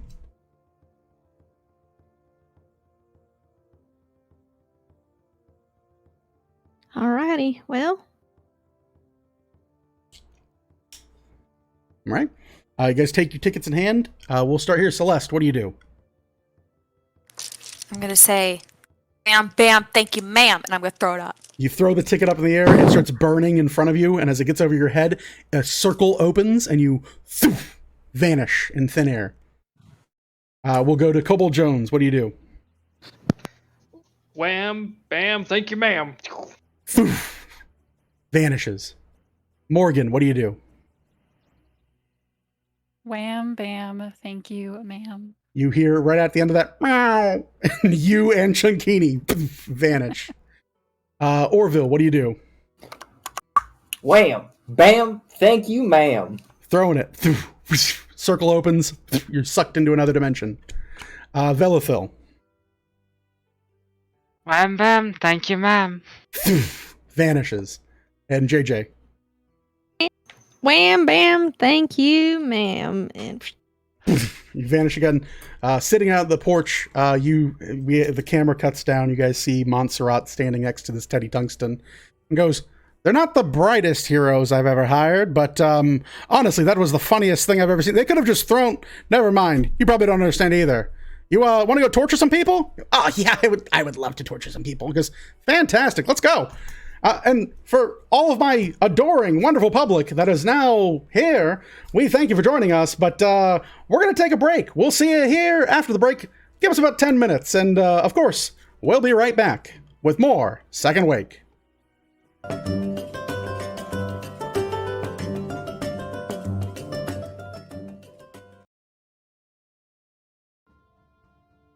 Hello, and welcome everyone after the break. I certainly thank you all for tuning in, and for those of you that stayed after the raid, we appreciate you. For everyone who was watching and still stuck around, we appreciate you as well, you level 20 characters. Before the break, the Seekers of Galanti had taken their boarding passes to another realm, a plane shift from the Everwild into the Feywild. And as the small vortexes consume them and twist them, hurling them throughout space and time through twisted bardic lich magic, the group find themselves now in a beautiful open meadow. They can hear the squawking of birds. You all continue to hear a number of fascinating things, the buzzing of small hummingbirds that kind of exist throughout the entry of this grove. Each of you fall no more than about a foot from where you are thrown throughout space and time and land in this folded grove, beautiful and overgrown. You can see a number of dandelions and sunflowers that exist in this bed of an area in this open clearing. The sun shines overhead, and as you look, there are multiple suns that seem to twist across the horizon as if night will never take hold or presence within this realm. There is a strange and unknowable presence that seems to move and twist throughout the bodies of our dear heroes, the Seekers of Galanti. And as that, I need Morgan and I need Vel to please make me charisma saving throws.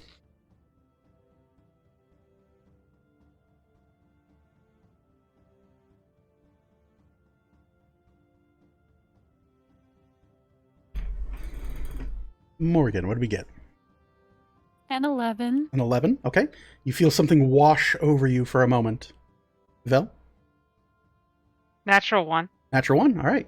For the pair of you, you feel better, taller, faster, stronger than you were before. A strange sensation overtakes you. For everyone who is watching in the group, you see your two elven-blooded individuals as they return to the Feywild from whence their ancestors first embarked and ventured to lands anew. Something takes hold, something electrifies them, something truly takes presence within their form. Each of them seems to grow, roughly a few inches taller. Their ears become longer and more pointed from the edges of their head, no longer folded, but more straight out. You see Buddy as well gain this benefit of longer, more prominent features. Their eyebrows seem to grow thicker and wider and begin to crest off the sides of their head. Their eyelashes longer and seeming more almost unnatural and less kind of bound by mortal cause. There is this more fantastical element to them. Their features are all seeming to be more cut, their jawline more prominent, their nose a bridge now as if sculpted from beautiful clay. And both of you seem to innately know where true north is in this strange, unknowable land. And you sense a kinship with the earth, the trees, the forest, and all of the creatures in your surrounding area, as if being able to hear a singing or a hum deep within your very soul itself.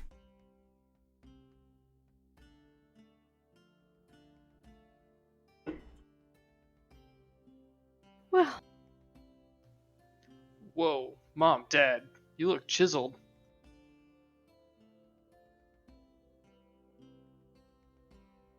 Feels good. I don't know how to explain it.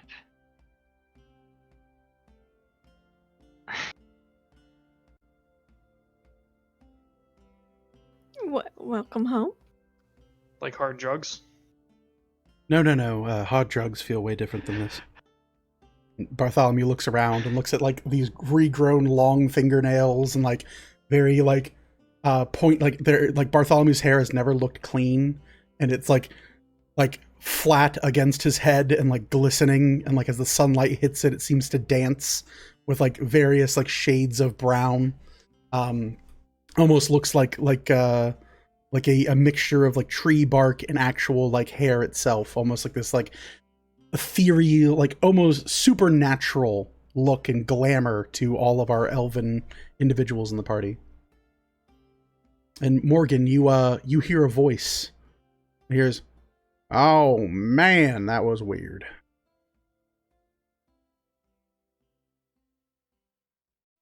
Is it just like a You hear disembodied voice, or no, you hear it coming from like right around where your ankle is.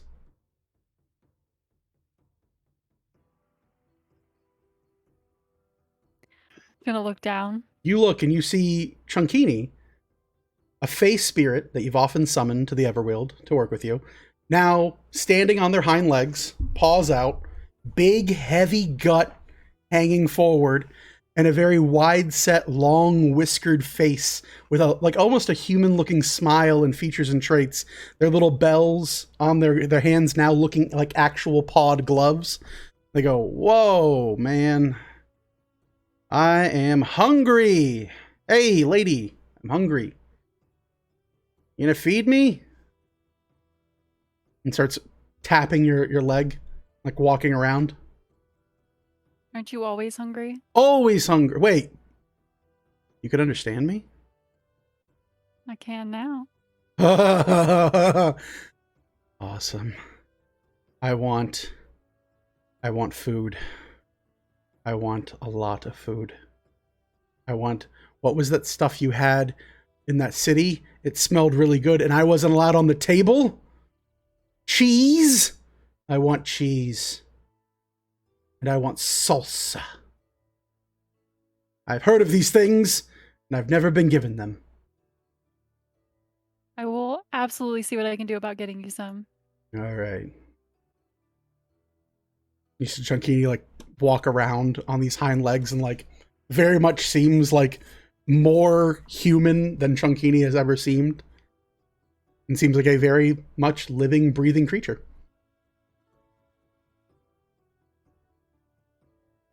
Wait, DM, is Orville able to hear this? Oh yeah, you all hear Chunkini speak for the first time, and has this growling, gravelly, like tough voice.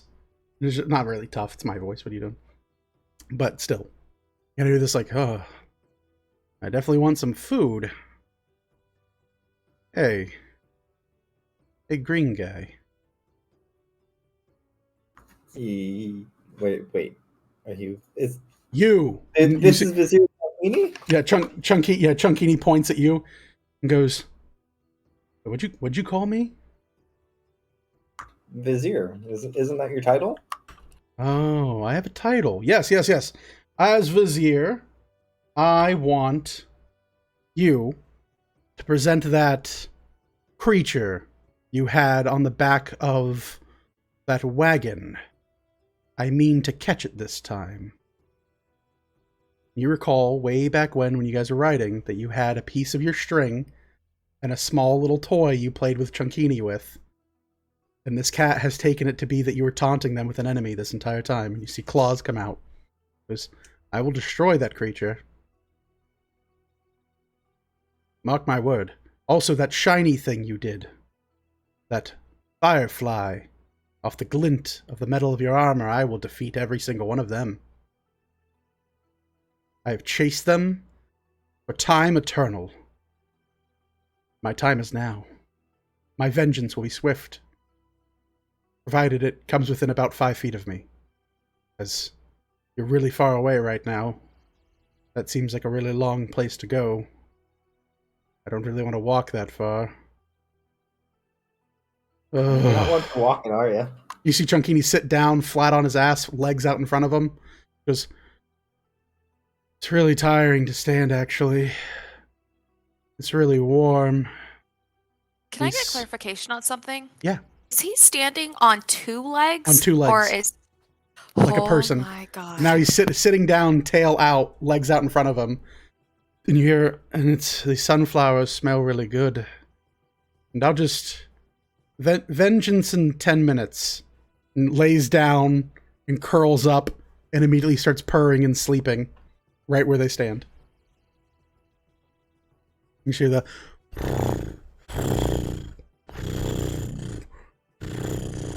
I'm gonna grab some, like, flowers that I'm assuming his little face is buried into. I'm gonna grab some of those and kind of scoop them up in a little ball. Oh, you're gonna try to lift him? Yeah. What's your strength? 18. Give me an athletics check. Oh, gosh. Morgan's like, rookie mistake. Oh yeah. You said strength? Athletics or strength, yeah.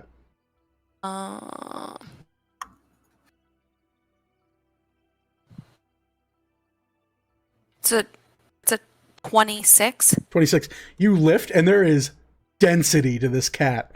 And you feel your shoulders pop a little bit. Part of your back pops into place, and you have to deadlift this cat into your arms. But you do manage to do it. The heft of him, clearly like well over 100+ pounds. And this is just a mass of a cat. And you hear this like, oh, meow, meow. Okay, listen, I don't think I'll carry you very far, but I'll just carry you a little bit, okay? So you can catch your little snoozies. It is asleep. Okay, Is good kitty. Is meowing in their sleep. Okay. Meow. Oh. Gonna look down at Aja on my arm.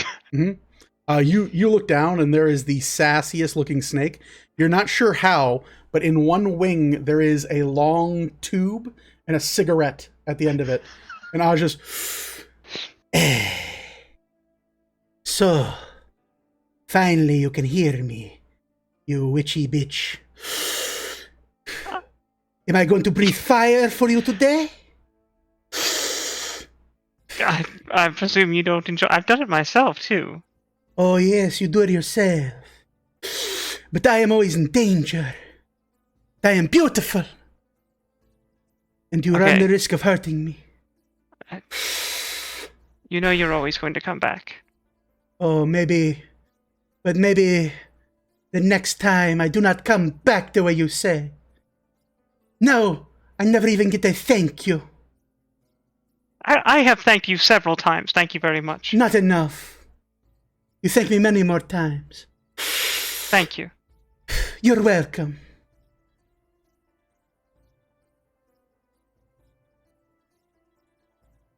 And Aja like coils around your leg, using one of her wings to smoke this long pipette cigarette. Where did she get that? You continue to hear Chunkini roll around. Eventually, he starts wiggling.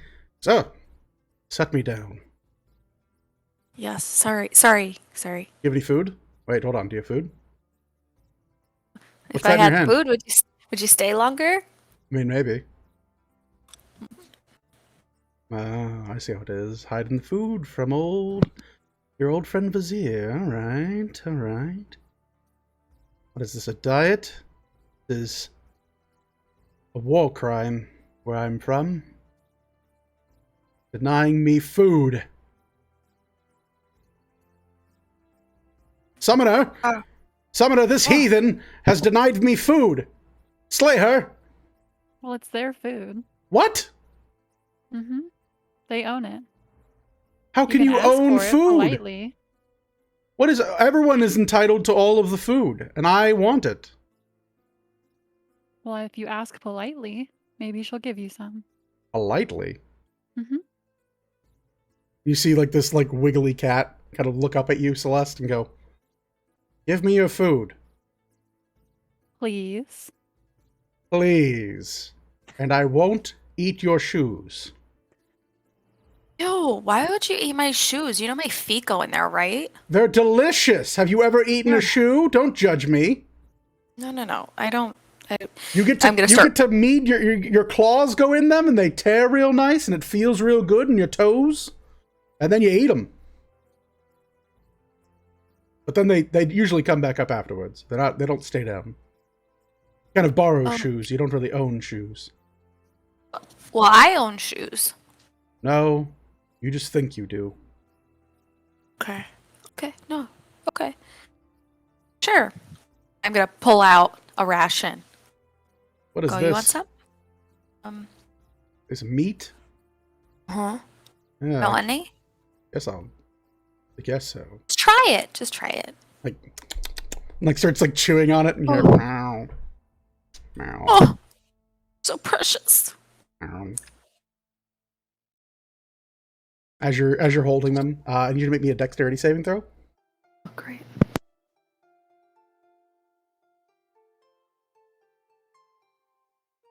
That's a 10. It's a 10. You feel a pain run through your hand, and you look and you're bleeding, and you drop the cat. He lands on his 2 feet and goes, "I'm done being held now."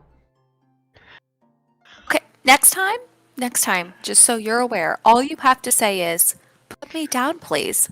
And I will happily put you down. I wasn't sure. Wasn't sure that I would put you down? Chunkini takes the ration and slowly wobbles towards Morgan, like chewing it the whole time, done with the conversation.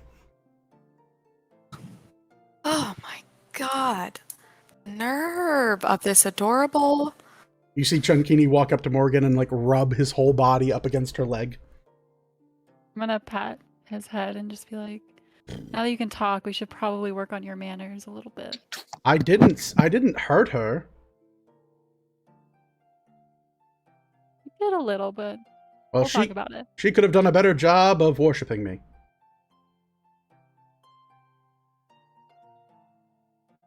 I Well, I'll permit talk to her her to be in about this it. group.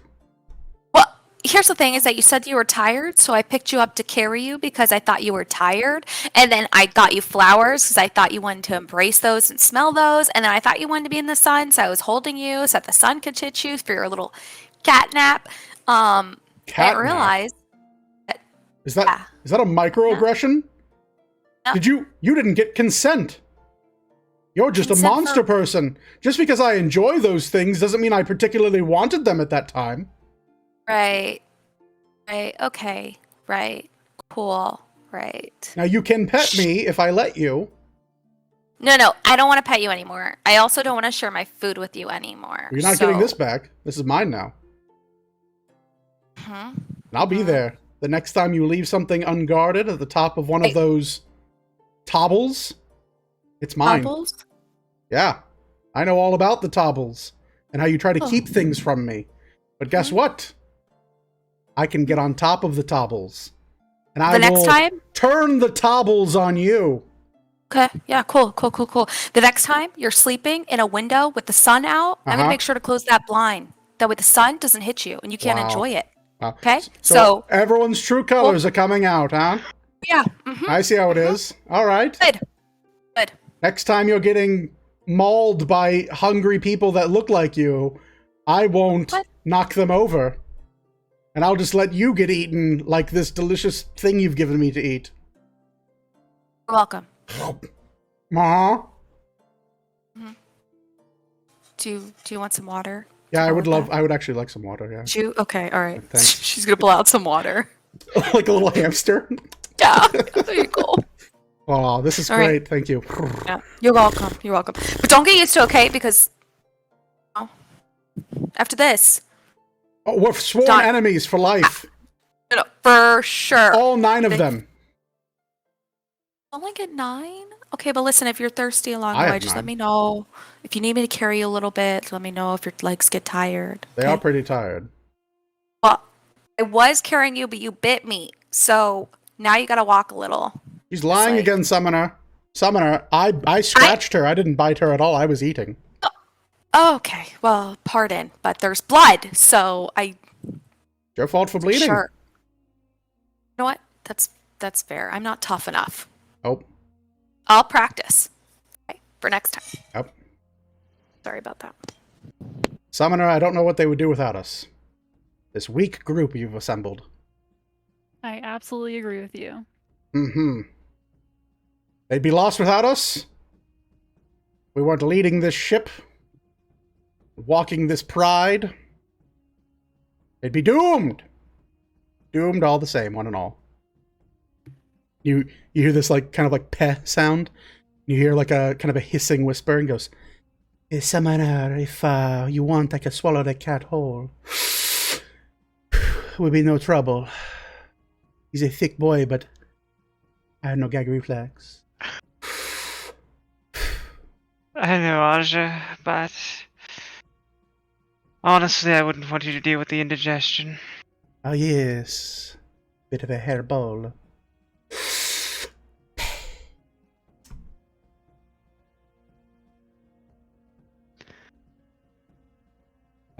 At this point, Bartholomew looks around and goes, "So we left the demon at home, and we got these 2. All right, so things are looking up. That's great. I miss D3 already. I almost do, tell you the truth, and he broke one of my knees. Well, thankfully I can fix that pretty easily. No, thank you. It kind of clicks when I walk now, but it's a lesson to learn. Where are we? Can anyone tell me? I was just about to ask, perhaps if Aja could grace us with some knowledge, or Chonkini really knew anything about where we were. I'm just as curious about where we are as you are. Why don't we ask that fellow?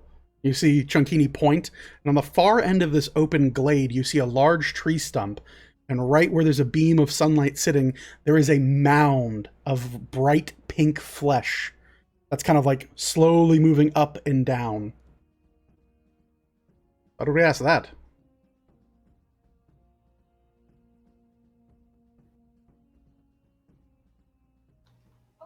Doesn't look very friendly. Yeah, it doesn't look the most friendly. Oh, fine, I forgot. Summoner! The cowards are squawking again. Bring me forward, and I will command this creature to service us. I don't know if that's a good idea. Chunkini raises both their hands, both their paws up, and like does like the little cat thing where like they rub up against you and they act like they want to get lifted up. But you're smart enough to know better. You don't want to pick this cat up right now. He'll claw the shit out of you. You've played this game. I'm just gonna rub under his chin and distract him, Yeah, that'll work. and just look at Vel. Yeah, you scratch under the chin. He zones out, his pupils grow, and he completely forgets where he's at. Someone spoke Sylvan, correct? Yeah, I do. Mr. Jones also speaks Sylvan. Please, after you, Mr. Jones. I Yeah, just don't worry, wanted- buddy. I got this. You want to walk also, up? should I say that I hate the Fae? Oh, Jones, I don't think this is a good idea. just No. a moment. Let's have a look around and see if we have any other options presented to us. We shouldn't be too far from who we're looking for.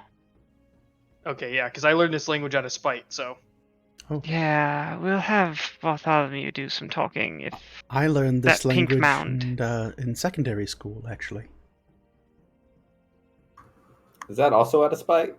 No, it was at one point when I had a future, I had thought it would be a useful language to know in my culture. Look at us now. Look at us. Here we are. Who would have thought?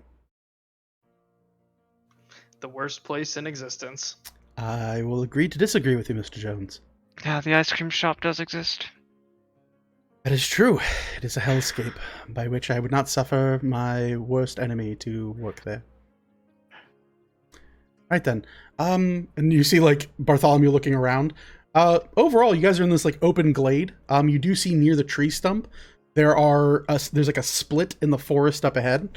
To the left, there are bright, fanciful flowers that kind of erupt in various patterns and growth. To the left, you see bramble and dark, kind of heavy thorns that seem to cater to that direction. It's very, shockingly, if you've ever played like Skyrim, it's kind of like Shehagorath's domain, where there's like a very happy side and a very like grim-looking side. And sat in the middle of this tree stump is this mound of flesh. But looking it over, there are also a number of like hummingbirds and the like that are in this glade, like tending to the various flowers and arrangements in the area that seem to stare at you longingly so. Kind of conveying and belying a sense that they have sentience, and they are very much aware of your presence more so than regular animals might be. You also get the feeling, after enough time, those of you trained in perception, those of you with high passive perception, that the trees that surround this small sunlit glade seem to be innately aware of your presence, and you can every so often see the branches shift closer in your direction, as if taking notice of you. And those of you with elven heritage very much get the feeling that there are creatures here that are beyond the norm.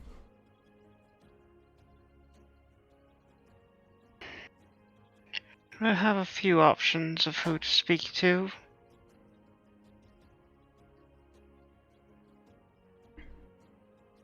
Does anyone have a preference? Pink blob, tree, or hummingbird? Hummingbird. Wait. Yeah, a hummingbird could be nice, or even a tree. They might know who or what the pink blob is as well. Well, I was thinking that, like, if we talk to the tree, though, it could, you know, swing at us. You know what I mean? Like, I think anything could do that here. You're not afraid of the hummingbird? That was a fair question. I am afraid of the hummingbird, but small and cute. So there we are.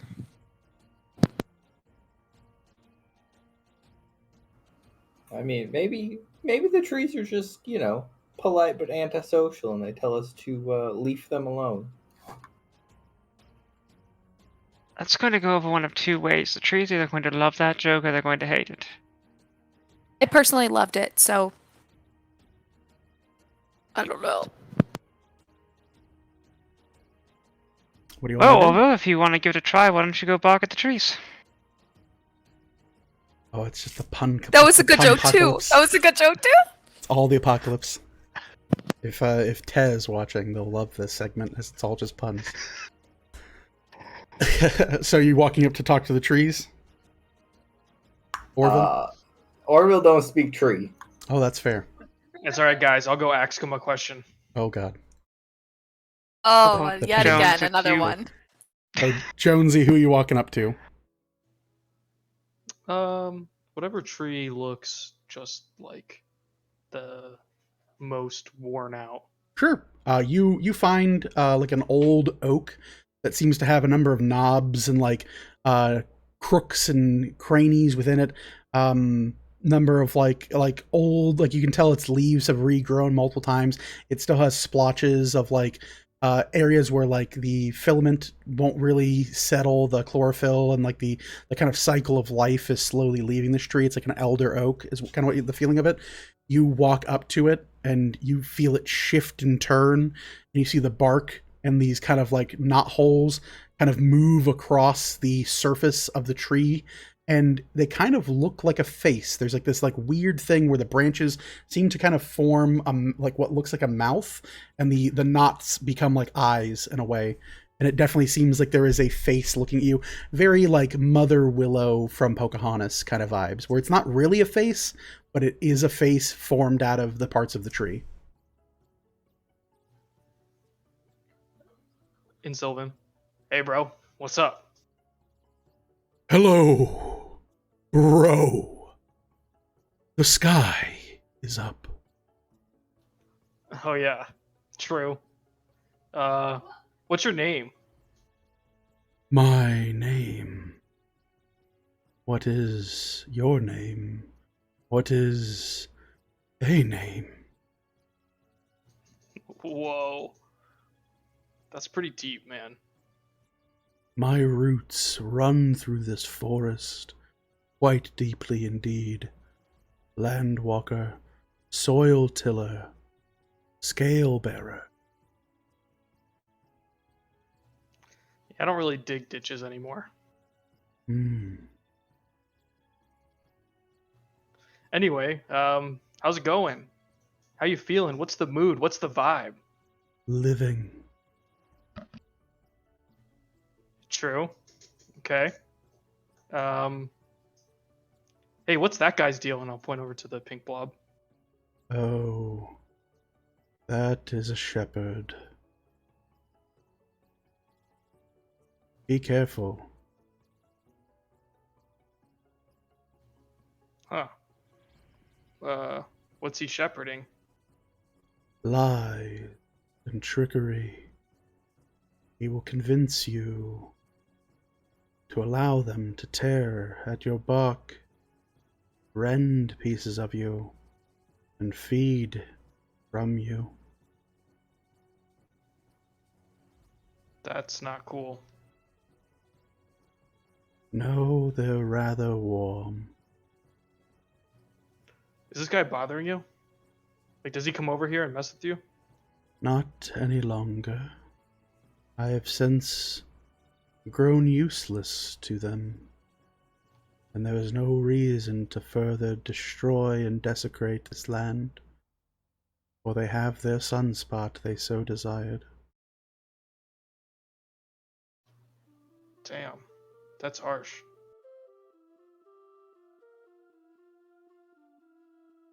I wonder. You know, Mr. Tree, you're a pretty cool guy. I am old to the touch. Yes. Alright, thanks. And I'll go walk back over to the group. You're welcome. You walk back over. Well, that guy was pretty cool. He said that the pink thing is not pretty cool. That it killed all the trees so that it could have its sunspot. Did you ask him where an armored individual could be? Or when he last saw one? No, but do you think that the odds are high that one would be here, or that he would know which armored fellow? Because I imagine there's armor in the Feywild, right? It can't be that rare. Are you trained in history, Cobble Jones? I am not, just in spite. Then yeah, you're good.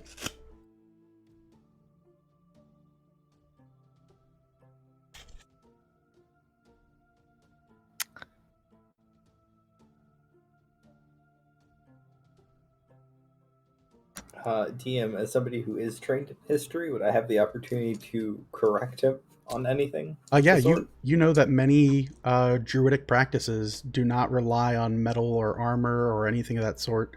It would likely be a rarity here, and you know throughout history and time that elves took a long time to get back to like their roots of kind of staying away from like crafted things that weren't grown and like things that they couldn't just create from the land.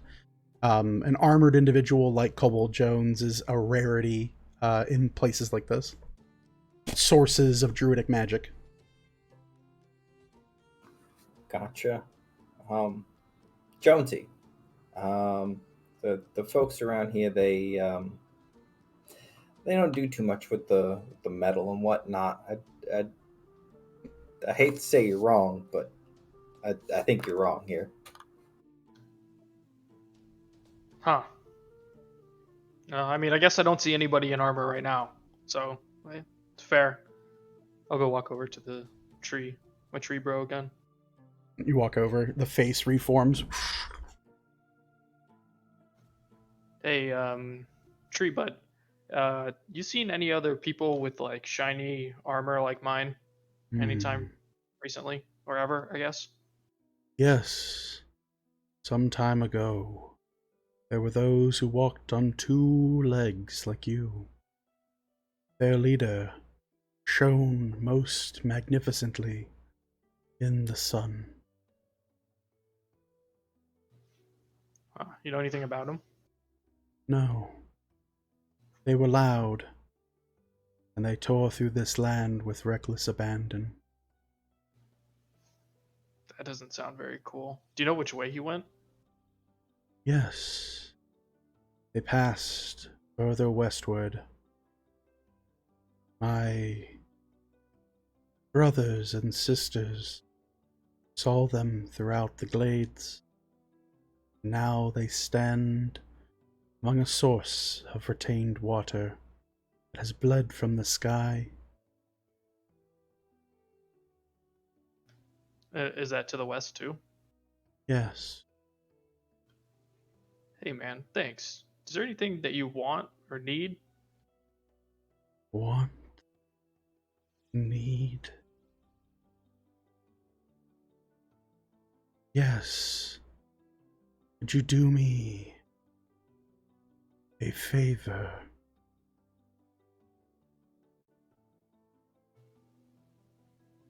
What's it you want? There is a being most evil and annoying within me. If you could expel them, I would be most thankful. Do you know what kind of creature or thing is in you?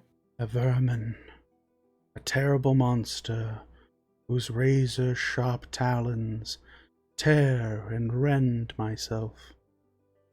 I give them shelter, and they take from me, even now. How many legs do they have? I don't know.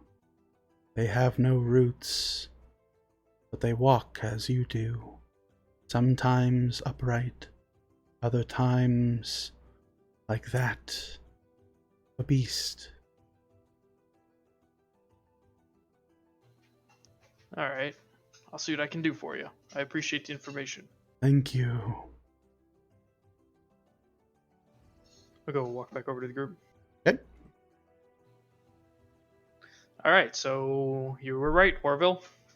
It turns out that there are not a lot of armored people, that he saw one that was glorious and handsome and swole, and they went westward with a bunch of other handsome swole people in shiny armor, and that they are by a lake. So it sounds like everything that we were told over to the west. However, for the information, I asked him if he wanted anything or needed anything, and he said that he's got some sort of vermin inside of him. Sounds like a rat or something. I don't know. 4 legs, 2 legs sometimes. Tears him up. You know, I said that we might be able to help him. I don't know if we want to check it out, see what we could do. Chauncey, 4 legs, sometimes 2 legs. You didn't just ask what it was? That sounds like a raccoon. He didn't know what it was. He just said it was like a thing. Or I was thinking a squirrel. You know what I mean? I don't know. You should have asked what color. You didn't ask what color? No. Let's just go check it out.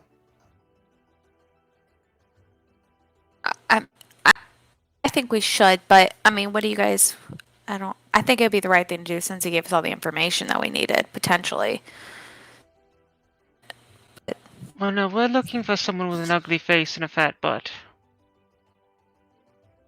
You're right. That was the wrong description. That guy, Jonesy said that he was handsome. No, Vel's right. That's the wrong guy. But a pool. So that is correct. Perhaps he's more handsome. You know, beauty's in the eye of the beholder, and beholders are difficult judgments, anyways. Also, We Yeah, should Sylvan's a try and little help this flowery. thing. Sylvan's a pretty flowery language, so maybe he was embellishing his looks a little bit.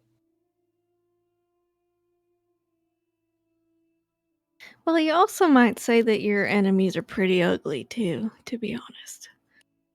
You never know. Trees don't care about breathing, do they?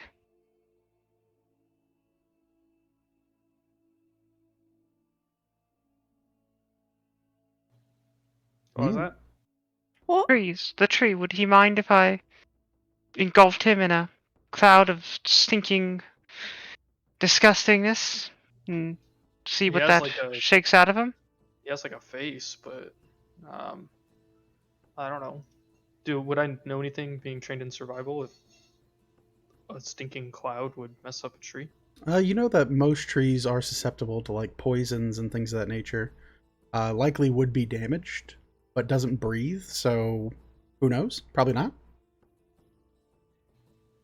It's kind of hard to say. I don't really know anything about this magic mumbo jumbo, but he probably wouldn't like poison. Well, if it doesn't breathe, it won't have a problem. So is he breathing? I mean, he talked. That's true. Normal trees don't breathe, but this is like magic ass tree. So You see Buddy look to you and go, Mr. Jones, I don't want to correct you here, but trees do breathe, just not in the sense that you and I breathe. Right. They breathe through like the ground and so I don't think that would be stinky would be such a good idea. Personally. Maybe we could just ask him where the little thing is. JJ is going to go inspect the tree and look for any sort of like creature holes or anything that looks maybe Sure. like a raccoon hole or something. Yeah, you look around, and easily enough towards like the back end of this tree, there is a large kind of like carved in hole, and you can hear something slumbering deep within this tree. She'll take a peek. You peer inside and you see a mound of like a hide of a creature.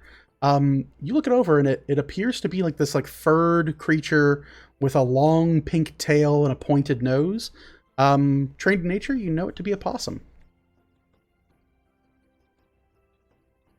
She is not trained in nature, but Oh, okay. Well, it's a possum. she will tell him that. Yeah, I'm assuming she knows what a possum looks like. Yeah, it's not a possum.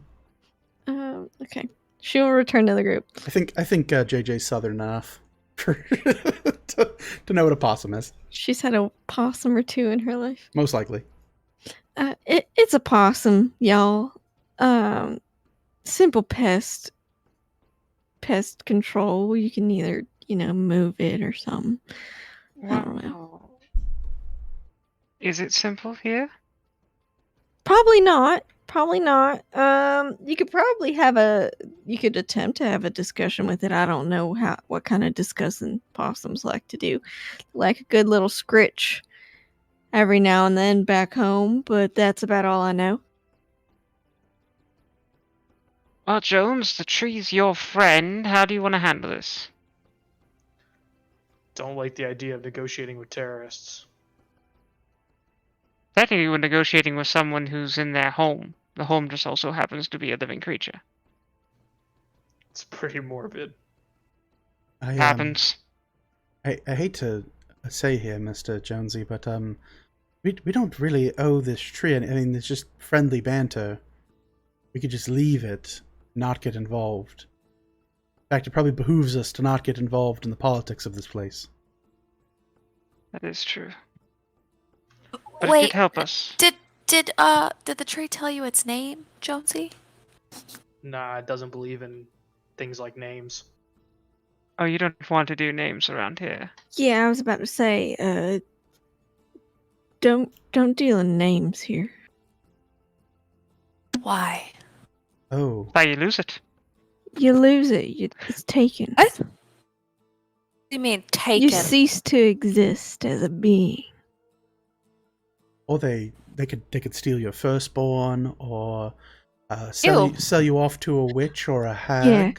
Don't Um, tell them your last names either. That's even if you tell them your full name, then you're really screwed. Yeah. I don't know Okay. if you can even come back.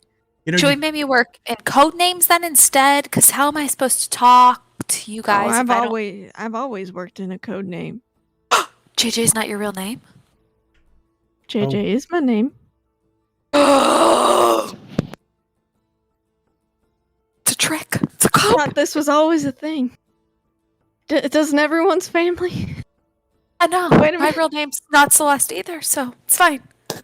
Just, if you need to give a name to a fae, don't give it your real name. It's as simple as that, but you don't have to worry about calling each other with false names. We're not going to do those things. I don't have any intention of stealing anyone's names today.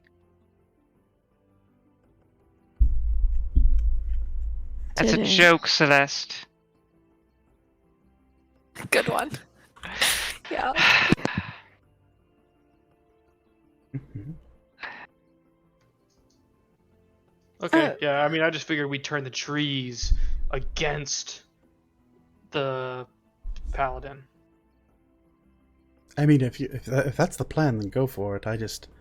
I feel like this is a civil matter, and not to say that the plight of a tree is beneath our notice, but I mean, That's what it sounds like. it's That's a what tree. it sounds like you're saying right now. I mean, it feels like that's a Talk to your lot. father like that? I mean, He's out of line. I mean, Just I'm because he's my online. father doesn't mean he can't be out of line. I think I'm standing pretty firm here, Mr. Jones. I think I think you don't want to get involved with this, because if it's some type of vile vermin, it might hurt you or me. Mostly me. We don't need to get into unnecessary fights. We know what we're heading into. Fine. That's fair. Conserve your strength. If you want to try and convince it to go somewhere else, that's fine, but don't get into a fight. I'm not very convincing. All right, let me handle this. Yeah. Let me just see what we can do here. Hmm. Okay. I'm gonna walk over to the tree and Okay. inspect where the little situation is. You see, there's a slumbering possum inside of a hole in this tree. Excuse me, little possum. You Excuse me. Hi. Hi. see this like little hi. face roll over and look at you, and like immediately kind of like the hair stands up and it like crawls out to the edge of the hole. You see its big nose pointed out and its beady eyes stare at you and goes, "Can I fucking help you? Hi. Oh my gosh, you're adorable. What are you doing here? Listen, Get the fuck out of my yard. your yard? Yeah, this is my fucking yard down here. You're stepping on my azaleas." You look down, there's flowers at your feet. Oh What are my you- gosh, I'm so sorry. Fucking shitbird. Who the hell are Sorry you? about that. Hey, listen, I was just wondering if maybe you could just move along here. Move along. This is my property. Right, the tree doesn't want you here, though, so... Oh, fuck that tree. Yes. Hey, buddy, we Hey. ask consent around here. We don't just take things that aren't ours, Well, okay? look, okay, let me tell you how it works here, okay? You seem to be rather simple. All right. The tree provides me a place to live. I live here. I own this place. This is my place. Don't own anything. In No. return, my shit fertilizes the shit that the tree eats, okay? Look, it's very complicated, and maybe if you knew anything about, I don't know, your ass from your fucking elbow, maybe you could speak with a point of authority. But until then, Well- kiss my tail, lady. What if the tree doesn't want you here? Well, maybe he could speak up for himself. Oh, wait. I He don't care. did! Don't care. Oh my Don't care. gosh. Look, Just gonna you and your little whatever shiny nonsense you decided to clad yourself in for a mate can mosey on away from here. Thank you very much. What? Can JJ walk on over and just kind of gently reach her hand in and just get that little back of the neck spot You, for him? Go ahead and roll a sleight of hand check. She's about to scruff the hell out of this little creature. Scruff the shit out of this possum. 7. You got a 7? Oh! 7 total? Yeah, she's just trying to scritch him. She's You- not trying to scruff. She's just trying to you get the reach little for him. You get bit. You take 6 points of damage. Ow, you little He draws shit. blood. I and was just- Whoa! This is my domicile, and I will not be harassed here. Excuse you. Excuse you. You and your shitbird friend need to get the hell out of here, okay? Or I'm calling the authorities. Wait, I who was are the just trying to give authorities? you a scritch. God damn. Don't you even come near me. Don't you put your hands on me. Okay, listen. Let me negotiate here. What if I give you a little snacky snack and you just move on? You Oh, know what like I I mean? can just be bought by a little snacky snack. Okay, yeah, sure, okay. Whatever you say, broad. So you don't want any? I mean, what do you get? I mean, are we willing to negotiate here? I mean, maybe, but I don't negotiate with no terrorists, okay? You're being a little terroristic to me. Whoa, now let's not call names. You're coming I didn't in call here- you. You're a foreign power attempting to oppress me in my domicile. Oh, well, man. Ah. No. We got some rare snacks from another plane. Yeah, rare snacks from another plane. Sure you do. Yeah. What do you got? Show me what you got. She shows off her rations. Ah. They are rare snacks from another plane. They're all wrapped up all nice. Let me It's see like that. a little gift. Let me see that. If you Let me see want, what you got. can see. It's what we got. You see the possum grab it and snatch it and like look it over and sniff it out and immediately pulls all the food out of the package and throws it on the ground, but takes the packaging and squirrels it away in their nook. Goes, that's all right. It's kind of nice stuff. I like it. Pretty decent, right? Right. It's pretty decent. So you gonna move along or what? No, I was just checking that out, and that's mine. Yeah. It's for good measure. Good Yeah, it's measure. mine now. Just to open the table up. That's you how the know? world works. All right. Yeah. Okay. Okay. What do you got? Cool. That's the good so, stuff. Right. Did you not want any food? I got You food. just tossed it. Oh, okay. Listen, I'll give you another package if you're willing to move along here. You Because think our I can tree be, I here. can be bought with does- one of those? Nah. Give me 5 of those. 5. 5 of them. I got kids. So you do? How many kids you got? More than you. Well, let's hope so, because I don't have any. Oh. That explains the weird outfit then. Really? Yeah. Have you seen your hair today? It looks great, thank you. I woke up like this. No. We know. Yeah. Oh, I know. Look, I don't have to Okay, dress myself up in shiny things to attract a mate, okay? I'm a very desired individual, okay? I have a home. I have a family, okay? Uh-huh. I've got a great storage of a number of things here, okay? You know? Storage of a number of things. What you got in there? Hey, don't you worry about that. That's my Uh-huh. business. Yeah, okay. Cool. Can you get the fuck out of this tree? Yeah, the deal on the table. Excuse you, first off, miss. If you watch your tone, you check your tone with me, okay? The deal on the table is 6 of those packages you had. The It deal was 5. It was 5. I don't like your tone. 6 now. Oh, we already gave you one, so that's Doesn't 1 count. of 5. That was the demo version. No, we don't Yeah. count that. Nope. What? 6 of them. Fork them Celeste, over, lady, thanks- or it'll be thanks for- 7. Celeste. It's I just okay. can't. This I can tree. spare. Hey, man. It's fine, you know.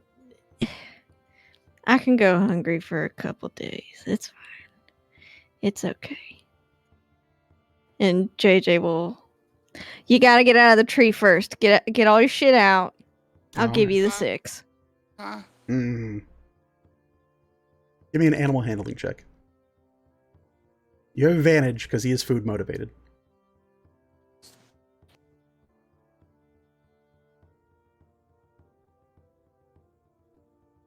$19. 19.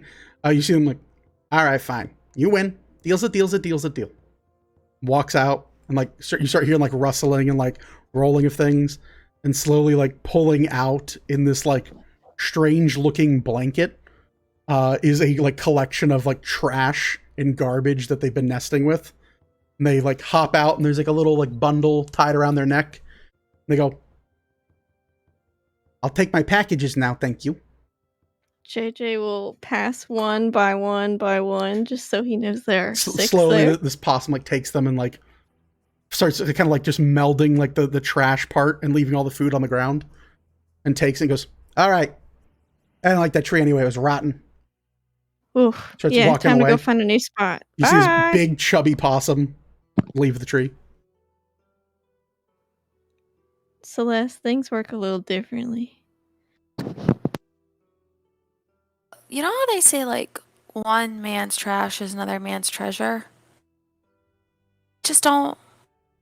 He only took the package. Not even any of the food. How is he going to survive Also, on plastic? those are all like old rations from a few weeks ago. So Oh, so ain't you no don't want... skin off my back. Well, listen, if you get hungry, I have some. We could I just have share. a ton. Don't worry, I have a ton. Okay, all right.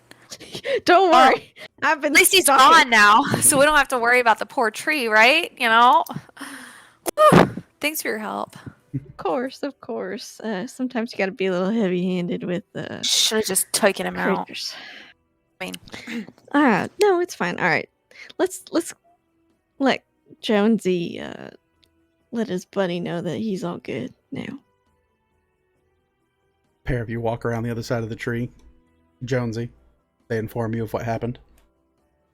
All right, I'll go over to my buddy, The and tree. my tree buddy, Yes, not dad, of course. and I will like, hey, so we took care of your problem, You did. you know, yes. You have my So thanks, hopefully that's good.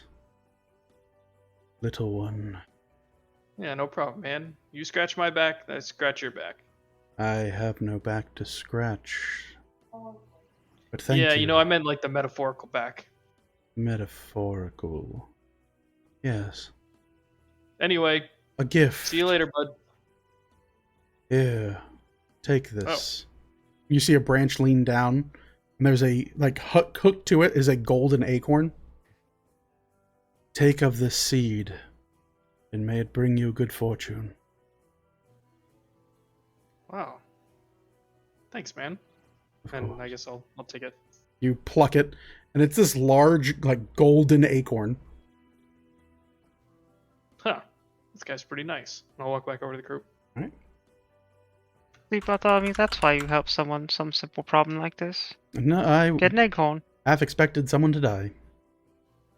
I just Honestly, No one died yet. We I almost heard killed that Celeste yelling motherfucker. back there. We almost killed that bitch. That He thing was just hurt. not nice. He was not nice. he bit me. See? God, Not to rabies. negotiate with terrorists. Did you have rabies? Probably infected. Let me see. Let me just take a little peek-see. You don't have to worry about it, because for the next 24 hours, you're immune to disease. No. From Hero's Feast. Hence why I did not make you roll.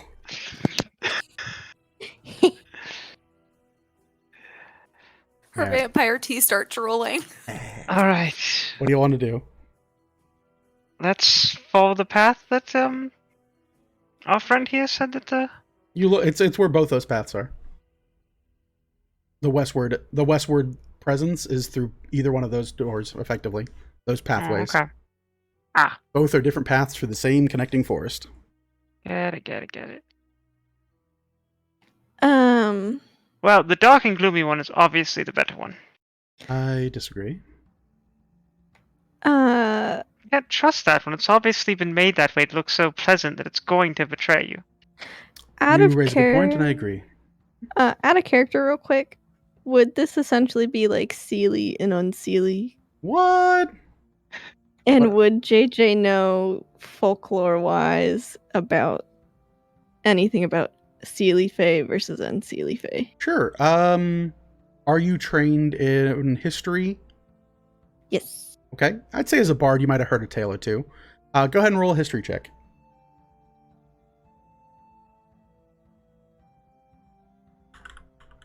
That one. Okay. No. You know there's a Great. difference. You don't know how to spot it. All right. Well, she'll keep that to herself. All right.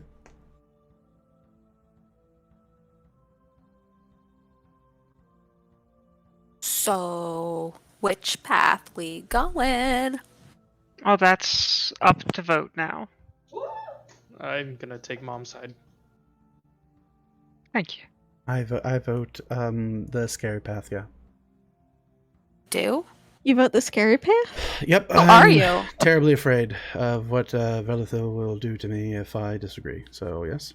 Okay, well, I vote the other path then. Have I done anything to you? I Wait, just have don't want to did be things right. for I don't you? want you to be right. I don't want you to be right, and then I am murdered by happy flowers. That's I'd fair. rather be afraid of what is killing me.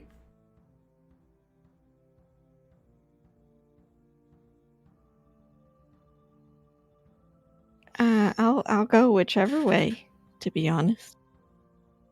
Would you mind voting for my path? Because I don't have anybody on my side yet. You, as you guys are voting, you hear a grumble from the mound of flesh that sat on the tree trunk, and from between these two paths, and slowly unrolling is a very hairless, naked-looking feline individual. Their head curls out and twists, and they look and uncoil and stretch on the tree stump and look. And as they open their eyes open, and then right above their eyebrows, another set of eyes open. And you kind of see them like stare off and kind of look, and as they stretch their back out and begin to rise up on this tree stump, they stare at you with all four eyes, seeming to trace across the group. Oh, we've been spotted. That's Shankini's uncle. Hi. That seems a bit insensitive, mom. Hmm. But they're both fake cats. Chankini looks at it and then looks at Morgan and goes, that's a big cat. I'm as big as that cat, right? Absolutely. All right. Cool. Well, we're the leaders, so we should talk to it.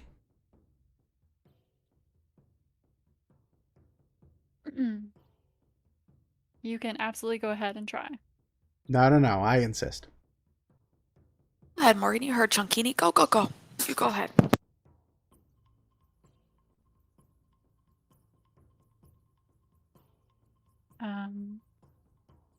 Walk up and say hello, I suppose. You walk up, you say, hello.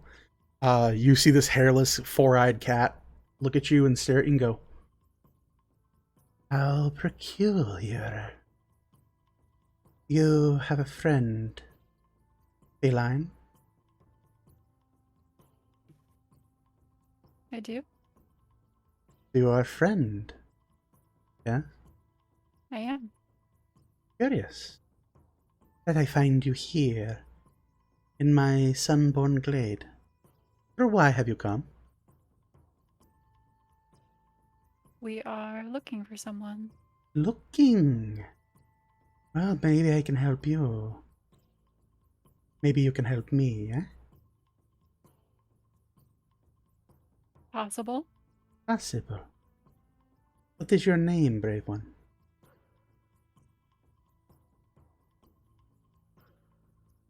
You can just call me Brave One. Brave one it is then.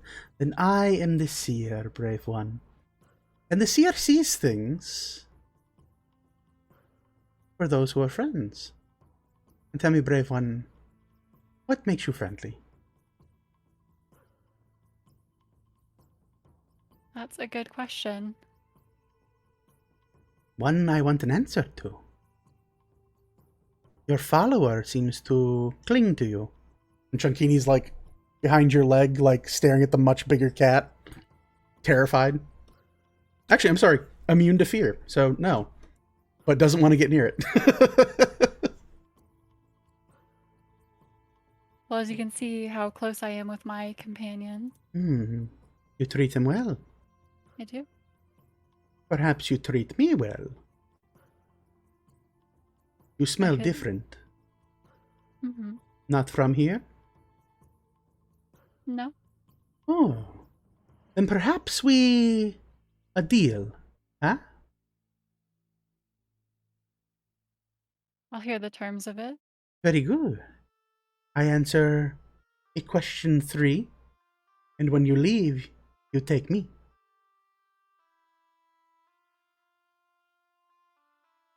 I take you back to where I'm from. Yes. I've always wanted to travel. And this place is so boring. And what would you do there? What would anyone do there? Explore. Find things. Meet people. Fall in love.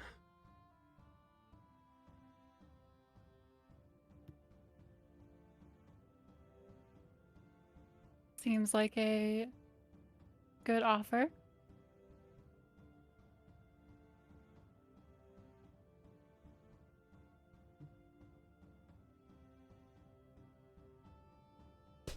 I'm gonna look towards Belle.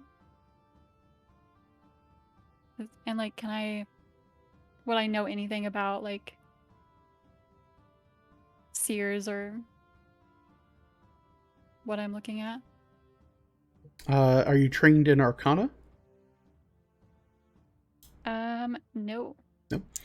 You've heard of people that like say they're seers, but they're usually like shyster fortune tellers and the like. But past that, that's just like general knowledge of the word itself.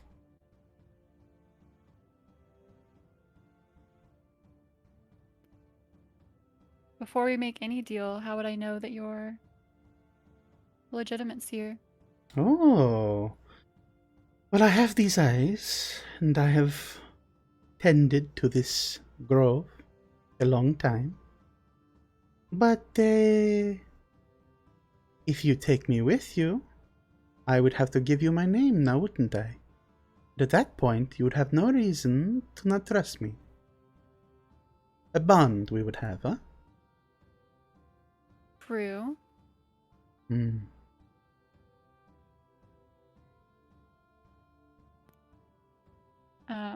Is everybody like standing with me? They're like, yeah, like maybe like a foot behind you. I would assume everyone's like hanging out. Like not crowding you, but like letting you be in the middle to speak. I'll look towards Val and say, do you think we need his help to find out where we're going?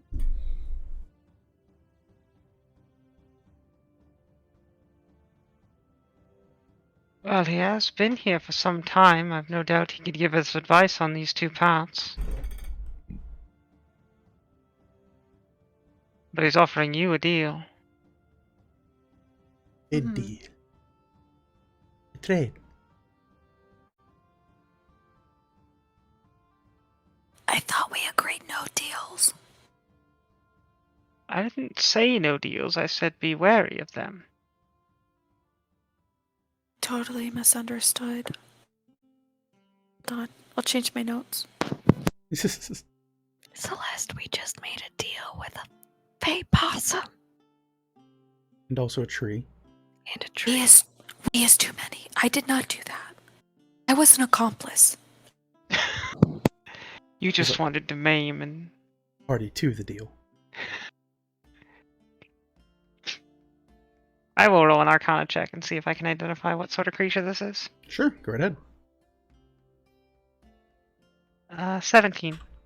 You look it over. It seems to be some sort of fey creature. Like clearly is fey, is feline. It seems to be a creature that bears a striking resemblance to Taxakabi, but in a more like fantastical way. Whatever this creature truly is, it seems rather strange, and definitely beyond the scope of being normal. here with let's see, with you said you got a 17, right? Mhm. All right. You would likely lean to something like a Tressum, which is like a fey magical beast that is like a winged cat.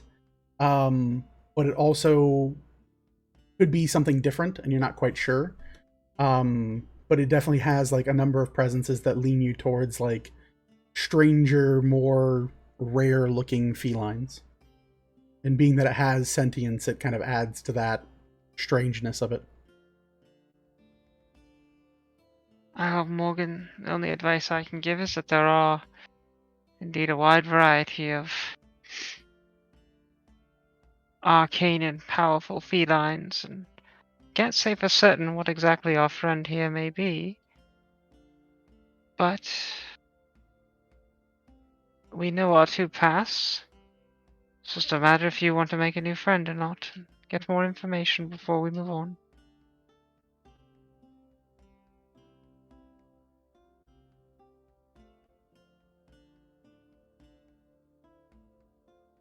Mm-hmm.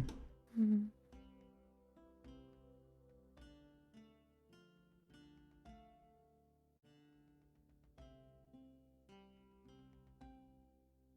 I think that I will pass on the deal for now, All right. but I thank you for your consideration. Of course, and I thank you for all that you do as well, or what you might do here. It's curious. I'll keep an eye on you, feline friend. Fair Do enough. be wary. Wary of you? No, just in general. Anything in particular? Oh, now that would be answering a question, wouldn't it? But for a friend. Oh, but for a friend, perhaps. There are a number of dangers here in the world. Who can say? You go one way, and you could be torn up. Another way, who knows what happens to you then, eh? I will keep that in mind. Thank you. You are quite welcome.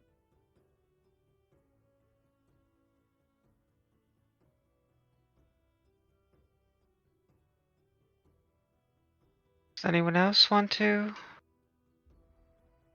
consider making a deal with our dear seer here, or shall we choose our path? I don't want to make a deal, but I have a small question. You see, JJ used my name, and you said not to use your name.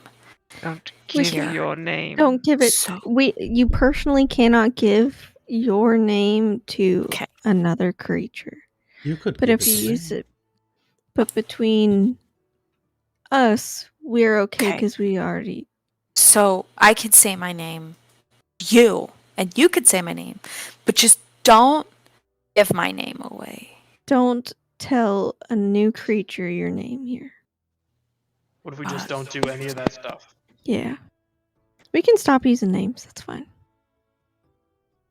Well, then how do we know who you're talking to? Like, what if I need to talk to Val and I don't know that she needs to talk to me, and so Jonesy thinks I'm talking to him, but I'm actually talking to Whoa, Val? hey, You can I look would at- like to be you can- called Purple so, Kush Lord.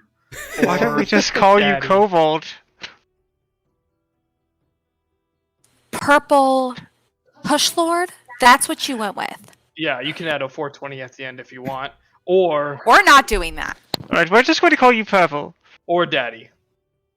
We're No. definitely not fucking doing that one either. No. Okay. No. I'm Daddy, and then that's Dad. No. You're Purple. Bartholomew looks at you and goes, I feel like there's a joke here, but I don't quite. There's not. So we could be two nobody. dads. Two dads. just so I'm clear, Vel, are we going with Mom or are we going with Dusty? That seems. I had considered a false name a little bit ago. I was going to go with Umbra, but if you want to call me Mom, it doesn't matter. I don't care. Can we go back to the Dusty reference? Oh, she's old. Oh, And her elbows are ashy. I have one elbow. Bartholomew looks at Orville and goes, If I was not very aware of the fact that you could kill me with your bare hands, I would smack you for that. So just imagine me smacking you really hard. Rather rude, Mr. Orville. you want me to hold him? Oh, I'm while sorry. you- Dad's old too. Oh, I'm much older than all of you, yes. Maybe even combined. Yes. Yes. Yes. No, actually, yes, I that is believe true. so, yes. If we count what I've traded away, then I'm ancient.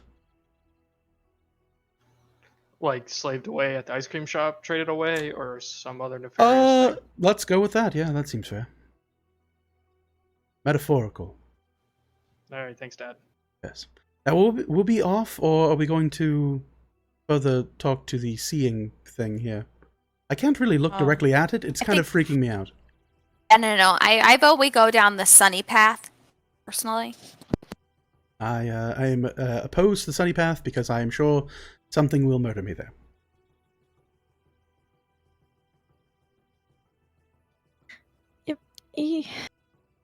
I'm sorry. I gotta either path. It doesn't Sorry. bother me much. They both head west. Maybe we should just flip a coin. You could perhaps Okay. find out more information. No, we're okay. What a small You know what? thing. No, small things. We're just gonna flip a coin and let fate decide. Let fate decide. You will make a great lunch for one of them.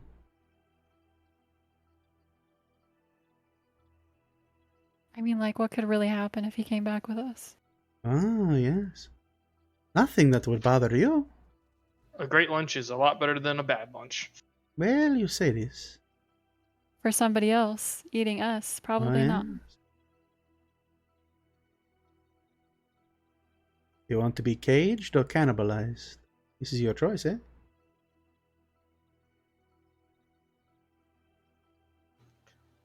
Or maybe we'll work together.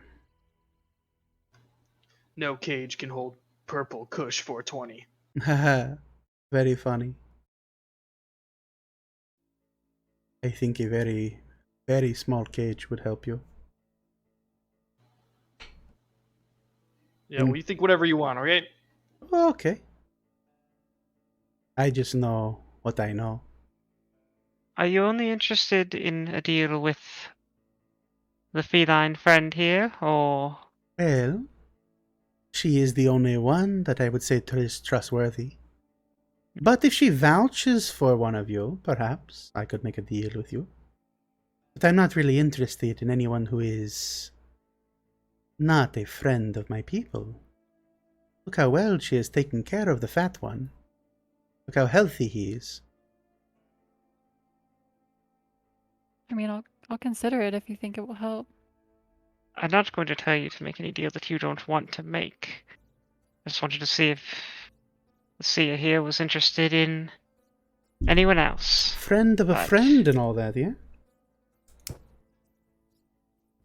If you say that they are friendly, I will talk to them, yeah? But if they are not to be trusted, then I will, of course, believe that as well. I can vouch for anybody here if anybody wants that deal, but that's up to them. I don't necessarily see the negatives of this deal, but All upside. Unfortunately, I've already got a child at home to handle. Promise to another. How romantic. So romantic. So I I have don't- my own don't- fair share of connections that I need to deal with before I could make a new one. Connections, that's a word for it. Listen, I don't necessarily want to make a deal, but I was just wondering if I could pet you. No, I do not want you to touch No. me. Okay, that's okay. That's okay. That's okay. Thanks. though. You have a wound on your hand. It was given to you by a brother of mine, perhaps? He didn't want me to hold him anymore. Instead of asking for me to put him down, Mm. he lashed out. It's okay. It's If you okay. had known better, you wouldn't have been cut. This No, is the for sure. It was my difference. fault. It was totally my Yes. fault. I wasn't listening to his needs, so Mm, it's on me. yes. I will not make a deal with this one feline friend. This one is not to be trusted. Oh, that's a shame, because I was just about to ask if you wanted to make a deal, but now that you don't want to, I totally understand. I respect that. So, anybody else? Mm.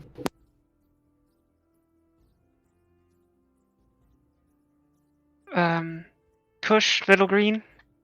I've decided you're Little Green, by the way. Oh, I like that one. Little Green. Hello, Little Green.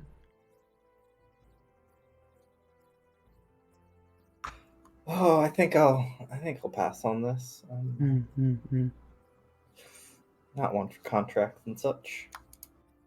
Bartholomew looks and goes, I'll do the deal if no one else wants to. I think it'd be rather useful.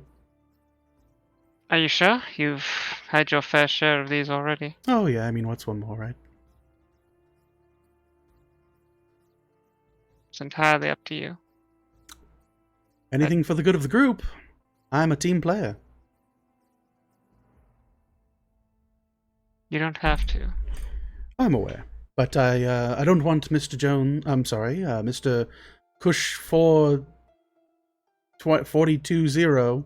Purple Kush 420. Sure, whatever. Dad. I just don't want him to feel Poor like I'm Daddy. not participating and not earning Dad. my fair spot. Hey, you know what, Dad? Don't make deals. All right, you don't need to be making any deals. Of anyone here, I've made the most deals, and they've all mostly That's worked why out I'm okay. saying don't make any deals.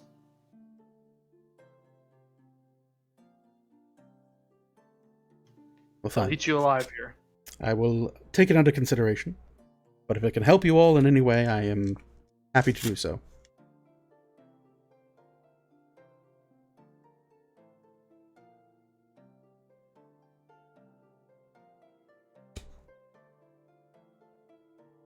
It's up to you. Yeah, it's entirely up to you if you want to add another friend to our group.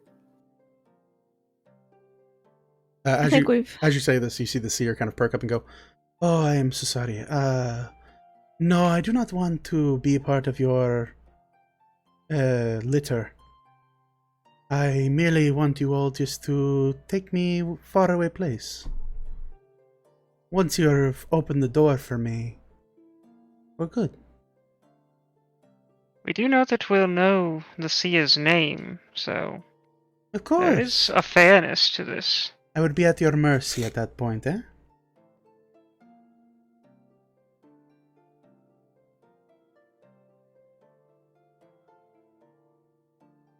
Buddy kind of looks around and goes, your call. I'm happy to help. Or if anyone else wants to. I don't see any drawbacks here. This individual seems like an upright fellow. Maybe could use a shirt. Personally. A lot of nipples. How would we get you there? You hear, simple thing, no? You already bring your little friend with you. I give you my name. I tell you how to do it. You simply use my name when you're back home.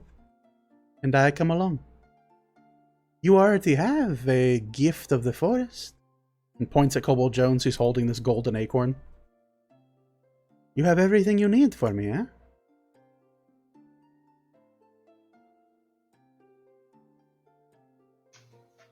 I don't know what that means. Don't worry about it.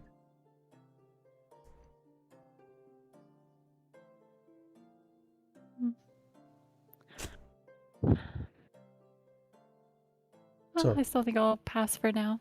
That is good. Then make your choice. You're taking up a bunch of my sunlight there. I apologize. I'll try not to do that much longer. It's acceptable. You see them like stretch out and start clawing the sides of the tree trunk.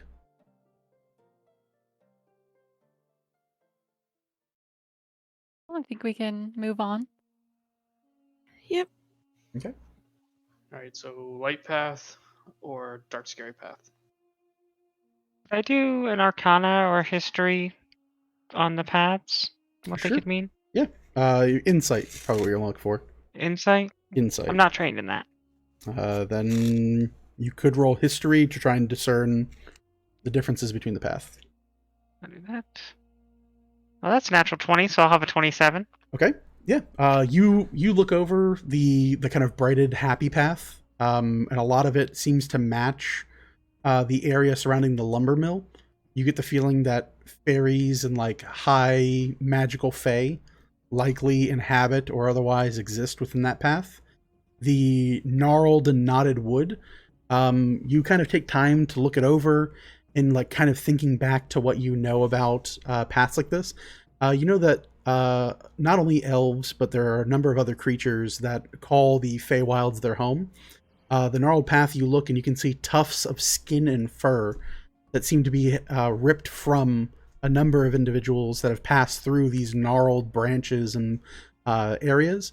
In addition to otherworldly like pixies and fairies, you know that there are darker, more, we'll say, less benevolent fae that exist within the Feywild itself.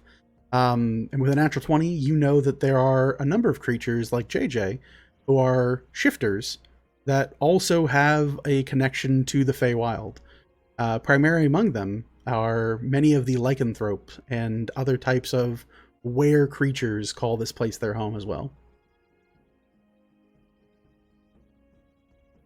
As we decide our path, the way it looks to me is not unlike decisions we presented not that long ago. A likely fight, or perhaps a negotiation.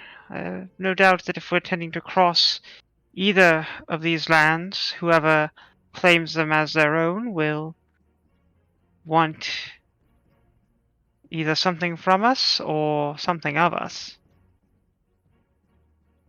Dark path, likely a fight. Light path, perhaps another pleasant tree to make a deal with. Yeah, that guy was kind of nice.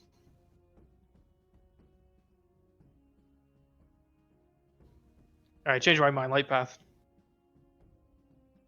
I'm still for either or, whichever one everyone else is comfortable with.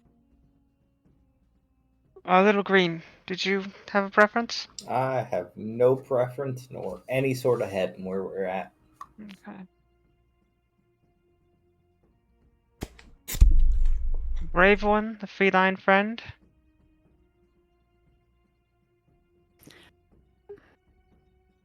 Necessarily have a preference either.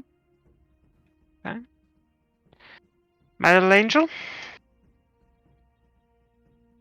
Is that me? That's you. Was that Buddy? No, that's you. Bartholomew goes, I think I'm dad, is what we've decided, yeah? Yes. Okay. Okay, yeah, I'm not calling you that though, Buddy. that's fine. I What mean, about just Buddy's fine, Bud? that's not his real name either. Also true. That's fair. That's okay. Okay, Buddy. I prefer the light path, but you already knew that. But if you want me to change my mind to I just even want the odds, everyone's true opinions. oh, then the light path. Absolutely the light path. But if you also want to cut things down, I'm down with that too. What are you thinking, Val? Just tell me your thoughts. Let's talk it out. First off, it's Mom or Dusty, Ooh, as okay, stated. Dusty it is. I'm not gonna call you the M word. Yeah, Dusty. Okay. Little Green is really happy about that Little Dusty Green's thing. super happy. I really should have Okay. started using the one that I thought of a while ago, but now I'm just going to be Dusty for a while. I have my Did you concerns with either path. I think if we're intending to have a fight, at the end of this, we should probably walk the path that may not lead us into a fight, so perhaps the light path is the right choice. But that's one where I worry about the trickery of what we may cross. Well, Also, the light path might be where Mr. Handsome Face is.